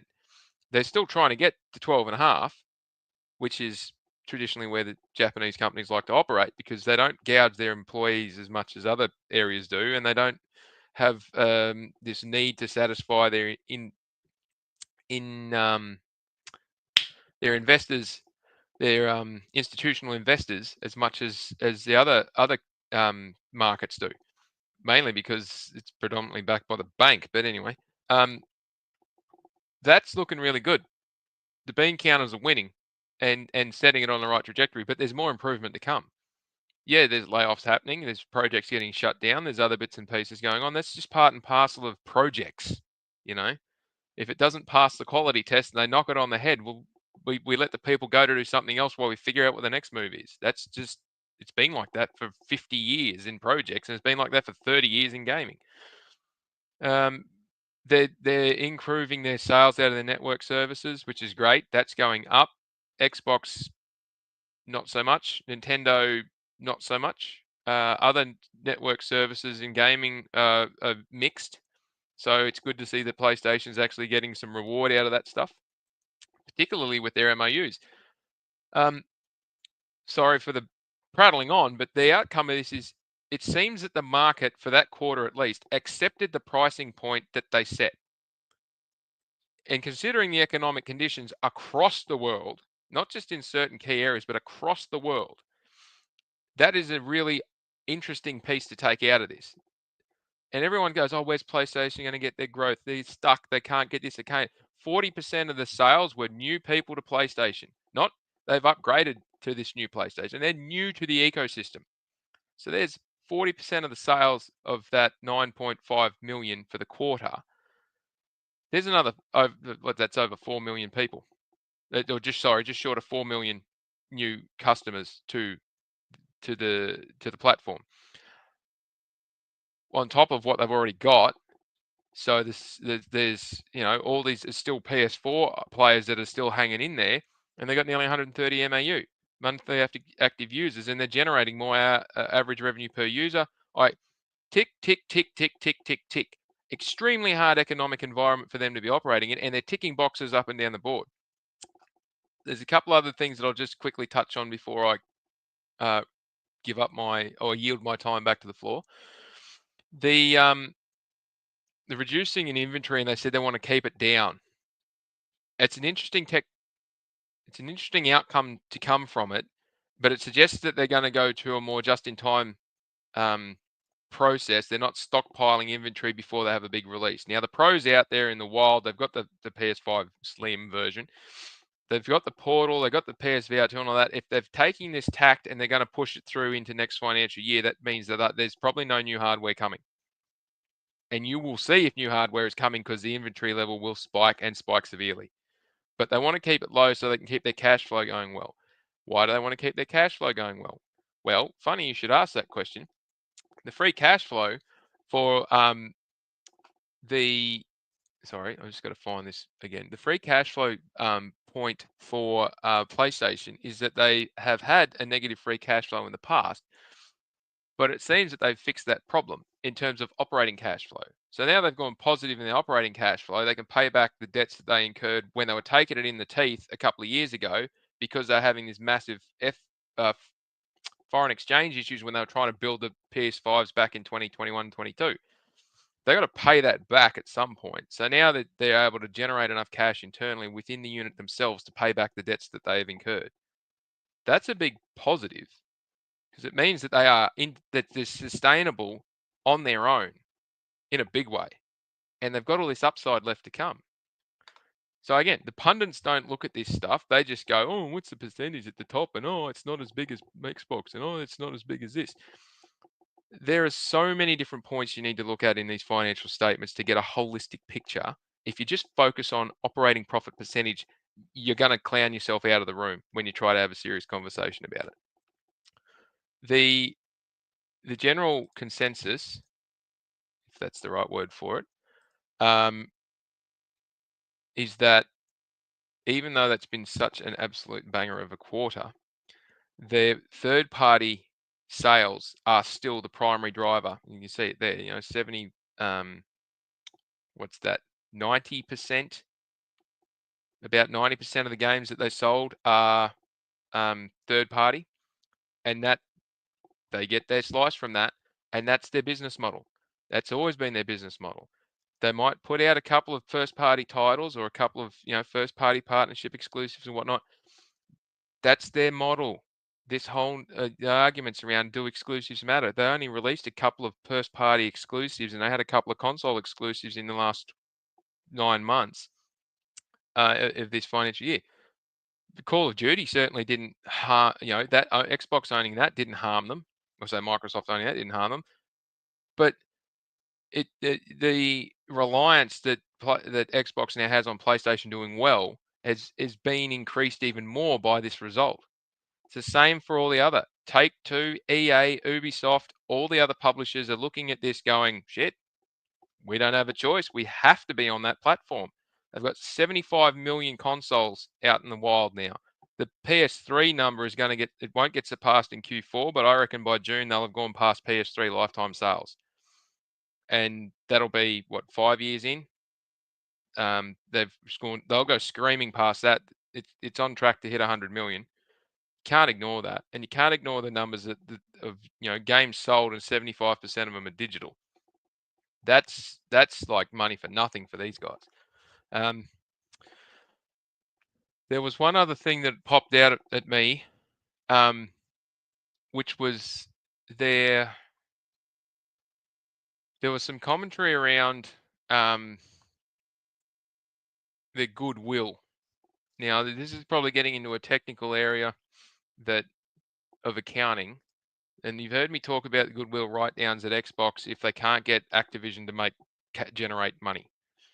And the goodwill is basically the difference between when you buy a company or you buy acquire another company and their assets, or however you do it. If you don't buy it by just owning the shares in that organization, you actually buy it and bring it all on board. The goodwill is the difference between the value of the assets and the money you've paid for it. And so this is a baseline. Let's run with that. There's some other technical parts around it, but for those listening, goodwill is the difference between what it's worth and what you paid for it. And PlayStation or gaming and network services has had their goodwill has hardly shifted in the last 18 months. But they're not flagging an impairment for these organizations that they have purchased and then shut down. And that's a really interesting thing from my perspective, that illustrates that they probably didn't overpay to acquire, even though we don't know how much they paid for some of them, that they haven't overpaid to acquire them. So the ones they have shut down, whether they have actually closed the studio and then redeployed those assets somewhere else, or whether they've closed the studio and sacked everyone, it's not flagging that they have done any impairments to their goodwill in their gaming and network services segment. If anything, it has increased at times, and it's been fairly consistent within the 420 to 400 or say 430 to 470 billion yen range. And goodwill will fluctuate based on whether you've got things coming in or out. But so, they say the Concorde disaster didn't really make much of an impact. They haven't written that thing down. Have they had any issues in any other areas with their goodwill? Well, not really, because even though they've done all these acquisitions, it's not, from the Bungie acquisition has not had any impairments. It's not affecting them at all. The downsizing at Fire Sprite or Firewalk getting closed, or whichever one it was, hardly a mention in these numbers. It's barely a rounding error. So the way that they've got this structured is they have protected themselves with these purchases, predominantly that they have not, it seems that they haven't overpaid for the assets, and they've managed to gear them so that it's the IP, obviously is not going to get written down, and the personnel that they've promised the payments to that have all washed through now. Again, they're on an upward trajectory here with fixing the problem they had. And while they're fixing the problem, they're having record quarters and on track for a record year. Put this all into perspective. If they crack 30 billion US at the end of this financial year, in the numbers we get in May for the end of March, that's amazing, but that's less than 10% of the whole gaming industry pie. So again, think context. This thing's doing really well. It's 4/5 of nothing in the grand scheme of things, because there's so many more moving parts involved in this. So, but the success of that pie being bigger heavily relies on PlayStation doing well. And they're in a really good spot based on these numbers. Even if they just stay at this level, they'll be fine. But they're pushing for growth, and they're pushing for growth in China and India and other areas where they're going to crack that nut open really soon. So, and you saw that in the state of play the other day. It's odd that they do it on the same day they release their financials, but I can see why. Building up a bit of hype around what's coming in key market areas, and for the investors to see what's on pathway for the next, predominantly the next section to continue this growth. So, yeah, sorry. Thank you for listening to my financial TED Talk. No, Falky. I mean, that's why we have you on the show. Give us those breakdowns. Give us that nuance that you're probably not going to get on other podcasts. So thank you for that. You'll on other podcasts, you'll likely get someone say, "No, you're wrong," and then when you challenge them on it, they'll go, "Oh, they're not the number one." That doesn't mean that they're a failing business. Don't be careful who you listen to. It'll rot your brain. The whole and I'll call him out on it. I don't mind. Colt Eastwood leaning into his mic on live, going, I heard a rumor Xbox is in front worldwide. They weren't even close. And 75 million versus at best 30, 35. That's being very generous. Somewhere between 25 and 30 million is the number of Xbox Series consoles sold. And if you believe the court documents, it's like 70% are Series S. And developers don't like dealing with the Series S, and they don't like dealing with Game Pass. Come on, the alternative is just, I'm the sales guy. I'm fronting up to you as a developer. So Logic, I'm coming to you. I'm a game developer. Oh, sorry, you're a game developer. I'm the platform owner. Logic, I've got 75 million customers on one platform, and I've got 100 and something on another platform. I have 139 monthly active users. I've got a storefront. If you sell your game through it, I'll take 30%. Flat fee, doesn't matter how many you sell. I've got a subscription service that I will pay you a flat rate plus a number per downloads if you're interested in that. And I've got a consumer base that is prepared to pay dollars to buy stuff because I don't give shit away. Do you want to be on my platform? And what would it take for me to get your game on my platform? That's their selling point at the moment.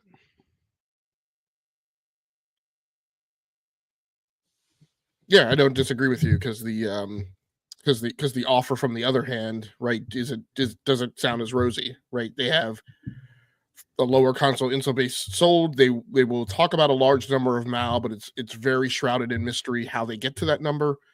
But the other key point, as I've mentioned several times before, is when I go to that platform, my number one competitor is the other 500 games in Game Pass for a market that has been conditioned by opportunity to not pay for games, or not pay $70 per game, right? But to consume them through the subscription service. So that's a problem. And a lot of Xbox fans will come in and argue, but people buy games. Yes, they do. That's why I said the conditioning is through opportunity, right? That there is an opportunity to not pay $70 for a game and just consume them through the subscription service, which maybe you're okay with if there are certain games that you're not looking for, or you're not wrapped around the axle, or, as I often talk about many times, you are not a highly discriminate customer. You are fine taking what is on offer, provided that it has a low cost of access. So, I mean, we see developers making choices now. We see developers choosing to skip Xbox. So that's the opportunity cost and the calculus that I say every studio, every publisher goes through when they decide, where they're going to publish their game. Yeah. And I just want to go back to what I was saying earlier, that the financials and just the conversation around the console industry dying, because that's been a narrative, right? That's been something that's been discussed. Go back to Pachter, I think the generation before the Xbox One, where he said, was it the generation before the Xbox One? I don't remember. Maybe it was last generation. He said that mobile gaming was going to dethrone console gaming. Consoles were going to die. And what I've realized, and not realized, but what my takeaway from looking at these numbers, and Falcon, you talked about Nintendo earlier, that it isn't so much that the console industry is dying per se, or that it's in the decline. It's that it was in the decline for one particular manufacturer, and that was Microsoft, or the Xbox. The other hardware manufacturers, Nintendo and PlayStation, are in vastly different places. And so I don't think it's fair to have that conversation and say the console market's a decline. And yeah, maybe in its totality it is, because of the decline of the Xbox. I mean, you look at, I think, was it negative 29%, Falky, year on year for Xbox hardware? Contrast that with PlayStation 5. Vastly different situations. Oh. Man, it's chalk and cheese. It is absolutely chalk and cheese. Yeah. So I think. Go ahead, Logic. I don't want to be entirely dismissive, right, of the warning lights going off, though, right? Like I also don't think while we debunk the pundits and talk about the now and how they are incorrectly extrapolating the now, I don't want to say that there is no event horizon out there, right? I mean, one of my personal theories and hypotheses is that, and I think Machine XPS talked about this before. Yes. I mean, I personally do believe that there is a relatively finite number of gamers, right? And I mean hardcore gamers, people who are going to put controllers in their hand, not people who are going to swipe on screens, but that the number of people who have the cognitive discipline, the digital dexterity and the interest level to onboard into a hardcore baseline gaming culture and hobby is not some exponentially expanding number, right? There are only a certain number of people, that percentage of the human race, that are going to become interested in gaming. We are not charting this path where larger and larger percent gaming has expanded, but core gamers, right, on console and PC, we're not in this mold where we're exponentially growing that number every year, right? There's not new people, new generations of gamers like flooding into the market. And so that is a thing, right? The good position and the good place that PlayStation is in now, to me, is that they're in the place that the cell phone carriers were in, right? We often talk about in the smartphone industry is that, look, when Verizon bleeds 2 million customers, look around at everybody else's earnings call and relatively certain that most of the upticks for the others will equate to the drain on Verizon.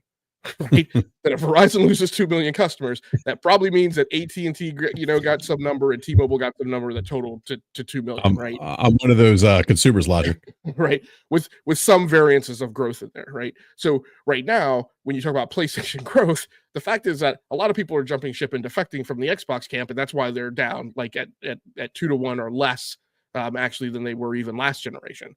So a lot of those are defections. Now, if we approach a day where that number settles out, and you've got 12 million hardcore, right, Xbox people left on whatever hybrid Frankenstein console they're putting out next time, or something of that nature, then there's a discussion to be had, right? Where there's no more lunch to be eaten from the competitor, and now it is a matter of just raw growth. And yeah, I mean, like, that's going to cause contention and tension in the system, and you're going to have to figure out where those other people come from, either because you're putting different things on offer, or there's some way for you to capture other people and bring them in. I know one of the things that was discussed, I don't know how true it is, but one of the things that's been supposed is that PlayStation is gonna make some investment in skating in the direction of younger gamer oriented content, which could, and again, this is extremely hypothetical, which could maybe put them in competition for the market that really Nintendo owns, and so that could be kind of a new battleground. I don't know, but it could also lead to growth, right, in an expansion of, because I don't know that people buy PlayStations for kids, right, on the younger end of the youth spectrum, right? So I mean, these are all possibilities. Like I said, I don't want to discount it down to net zero, that it's not that it's not an impending problem somewhere out there on the horizon to be contended with. Yeah, and I think on this show too, Logic, I think we've talked about that there's only a finite group of consumers that are going to buy PlayStation. It's not, and I said this to you jokingly today. I said people think it's a mass consumer product. Console gaming's not. There's only a finite group of people you're going to sell to. It's a mature market. There's only so many people you're going to be able to sell consoles to. My only point in saying that, in addressing the pundits, was that they would have you believe that it's this, and it's not that. It's probably more like this, more level. Because I don't. It's going to be interesting. To your point about PlayStation, they are toying with ideas of reaching other gamers. PC being one of them. I forget who it was who said it. I don't know if it was what's his name, Falky, the big bean counter over there. Who? At PlayStation, at Sony, yeah, Totoki. Did he talk about maybe it was him or someone else there talked about the hardware still the center of the ecosystem, but at least with PC, they're looking at PC as a way to try to funnel new people into the PlayStation ecosystem. Oh yeah. So the commentary around that was the hardware will always be the centerpiece, but we'll find other ways of reaching consumers and customers through as secondary and tertiary points through other platforms. Now, it's very well known that PlayStation plays nicely with Nintendo in a rivalry setting, not a enemies setting. And it's also very well known that China has got a shitload of PCs and not an awful lot of PS5s. However, they are starting to buy PS5s like crazy, and that's why they have such a big issue with scalpers in Japan, because they scalp them in Japan and they pump them into China. Or they take them from Japan and they just pump them into China. Now, if you want to reach the Chinese market and you've got games like, you're publishing, like with the China Hero project, you got Lost Souls aside. You don't want to cut your nose off to spite your face by saying, "Hey, we won't put this on PC." You're stupid. Put it on PC. What's the other really nice one that's coming? Phantom Blade Zero. That's coming to PlayStation, and it's coming to PC as well, and it's a Chinese game. Didn't we have this Black Myth Wukong? Come on, they would be crazy to not offer that to third party and second party arrangements. But in terms of their first party, they also need PC and potentially then Switch too in certain circumstances, depending on the game that they're producing. Helldivers 2 wouldn't be the game it is without the PC option, but then you can't make a live service game or a game as a service game if you haven't got PC as an option, because that's where a lot of the revenue will stem from with the constant engagement. PC gamers have a very different habits and gaming profiles to what console-only gamers have. PC gamers, by the metrics, you can see it in the data that gets presented, they are more likely to check in daily on a game because that's what they do.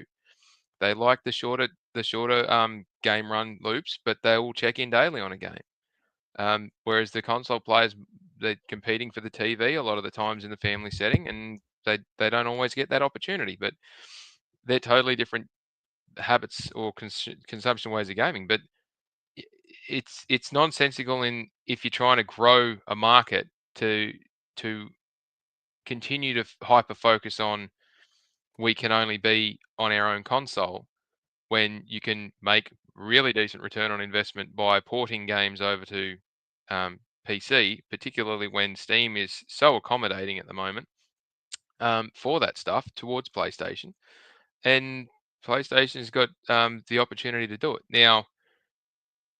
Putting stuff on Steam means that Microsoft doesn't get any money out of it, so they're not losing anything to their competitor, and they're selling it. They're not giving it away. So again, they're not losing anything by expanding this opportunity.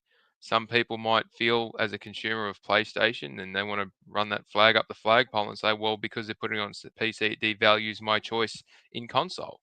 No, I would dearly love to see how you can justify that through any kind of metric. If it's how you feel and it's your emotional attachment to it, well, that's fine. That's your emotional attachment. That doesn't give you a right to go and carry on like a pork chop to tell Sony they need to stop doing it. They're a company. They'll do what they need to do to make money and survive. They don't give a crap about your feelings. For the long and short of it. And it seems pretty clear that it's working because these numbers are phenomenally better than what we were expecting. Yeah, that's a great point, Falky. Any other thoughts, Logic, before we wrap up the show? I do have a hard stop here at 10:30. BRAP's got to get up early again today, or not today, tomorrow morning. I think we're gonna have to work on your definition of hard stop because it's 10:34. But no, I don't have anything else. Look, I'm 4 minutes past the hard stop. I'm within that range. All right. Sorry, I'm just working on something here. Yeah. Vamp for 2 minutes while I finish this calculation. Falky's got his Texas Instrument T1, whatever it was called. Yeah. Or T. So I'm not that advanced. We don't get the good stuff there. I'm still working on an old bloody Casio friggin' punch the numbers and off we go. No, it's like because they give us a bit behind the veil, right? So they report what their network services revenue is, and in their breakdown of, this is how much we sold in hardware, and their hardware was up a decent amount. This is how much we sold in their games, so physical, digital, add-on, and other. And then we got network services, and then we get other, which has got the bits and pieces in it. And I think it was Hiroki Totoki said it in his presser that they had a 22% growth in ARPU. Well, ARPU at the moment is wait, did you say 22% growth in ARPU? Yep, year on year for the quarter. I know, it's great. Now, is that what is that? Is that? Do you think is that a byproduct of PlayStation 5 Pro? Like people double dipping, or like what is like? No, this is just looking at network services. This is not looking at network services. Any of the hardware, any of the game services. It's just network services. So they had a 22% growth in their ARPU on network services alone. And I've got to go, sorry, yen to USD. Let's see if Google's going to help me today. So they're currently at 9. That's an interesting number. So they've gone from that up from, this is really interesting. Sorry, I'm nerding out on something here. Bear with me a minute, please. We are now at a soft stop. Yes. They've gone from $7.32 per user up to $9 per user per month. It's people buying Call of Duty points in V-Bucks. Yep. That's US dollars. So, yeah, 22% increase. 22% increase year on year on network services spending alone, in their average revenue per user for network spending. Their overall has been significantly higher than that. But if you add in digital software and whatnot, and stack that, so I'm just looking at the increase of expenditure on their monthly active users for their network services. So they're paying full bang and they're willingly paying it. And that's big numbers. And that's a huge jump. 22% is massive because the price rise wasn't 22%. So if you want to flush that down to the next level, which would take me about 30 minutes to do, so I'm not going to do it because we've got to get out of here. But we talk about ARPU. We can actually work out an ARPU out of the breakdown that they give us. We can't do that with Xbox. We've got to make some guesses if we do it with Nintendo, but we can't do it with Xbox. So, and same with profitability. So, fair warning to anyone who's listening, watching, hears this on the replay. If you see anyone engaged in a conversation around profitability of Xbox is better than PlayStation, tell them that they don't know what they're talking about because there's no way they can say that definitively it is that amount. For those of us who are really good at, and I am really good at working this stuff out, and I'll blow smoke up my own ass about this because I do this for a living day in, day out. I can calculate to a range what their percentage would be in terms of profitability once you factor in what is publicly known when you gather all the information to work out what their operating and net position should be. They can't even make a profit at operating level. And you compound all the losses that they've been making after that purchase of ABK, there's no way they're taking huge losses in terms of like-for-like comparative at operating level. Their net profit is rubbish. They don't even get to that point. And their whole segment is just an administrative. It's an allocations nightmare. If you wind everything out that they're getting for free and the stuff that they should be paying for, they don't make a profit at operating level. And their EBITDA would be rubbish too. So, but PlayStation's is good and healthy and sustainable and it's ongoing. And people are voting with their wallets at the moment, and that's really attractive. Yep. Good for consoles. Good for consoles. No, Michael Packer can go do one. Well, he did predict that mobile was going to take over console gaming. But anyhow, Falky, thank you for that breakdown. I appreciate it. I also want to give a big thank you to everyone in the live chat for hanging out with us this evening. Please hit that like button if you haven't done so already. Do that YouTube thing. Consider subscribing, hit the bell notification. Also want to give a big shout out and thank you to co-host here, Game Logic. Logic, I don't know if you want to be found, but if you do, let everyone know they can find you. Yeah, you can catch me Sunday nights on the Enough to Keep Going Weekly Games podcast on the E2KG Network podcasting channel on YouTube. We should be live this Sunday again as usual at 8 p.m. Eastern Standard Time. Awesome. Yeah, definitely check them out. Always a great show. Falky, I think you're on Twitter. I don't know if you want to be found, but if you do, when are you going to come over to Blue Sky, Falky? I would last 2 minutes. I would last 2 minutes and then get permanently banned. Oh my goodness. I'm sorry. I barely have enough time just for Twitter. I don't do Snapchat, Instagram. I'm never on Facebook anymore. It's Twitter at best, and mostly because I find it very entertaining, as I mentioned at the start of our conversation. But yeah, I'm on Twitter at Forky87. on Discord, a few Discord servers as well. But mostly on Twitter if you want to catch me on some bits and pieces. Happy to have a chat anytime. Hit me up if you've got any questions, queries, or comments from today. More than happy to discuss them. Yeah, otherwise you'll catch me here and on a couple of other podcasts. And yeah, we sort of frequently get around together, so it's good. Well, thank you again, Falky. I really appreciate your time. I know you're on the other side of planet Earth. It's always reassuring to me when I see you because it means we've lived another day. Coming to you from the future. Yeah, you are, and you are, and that's funny.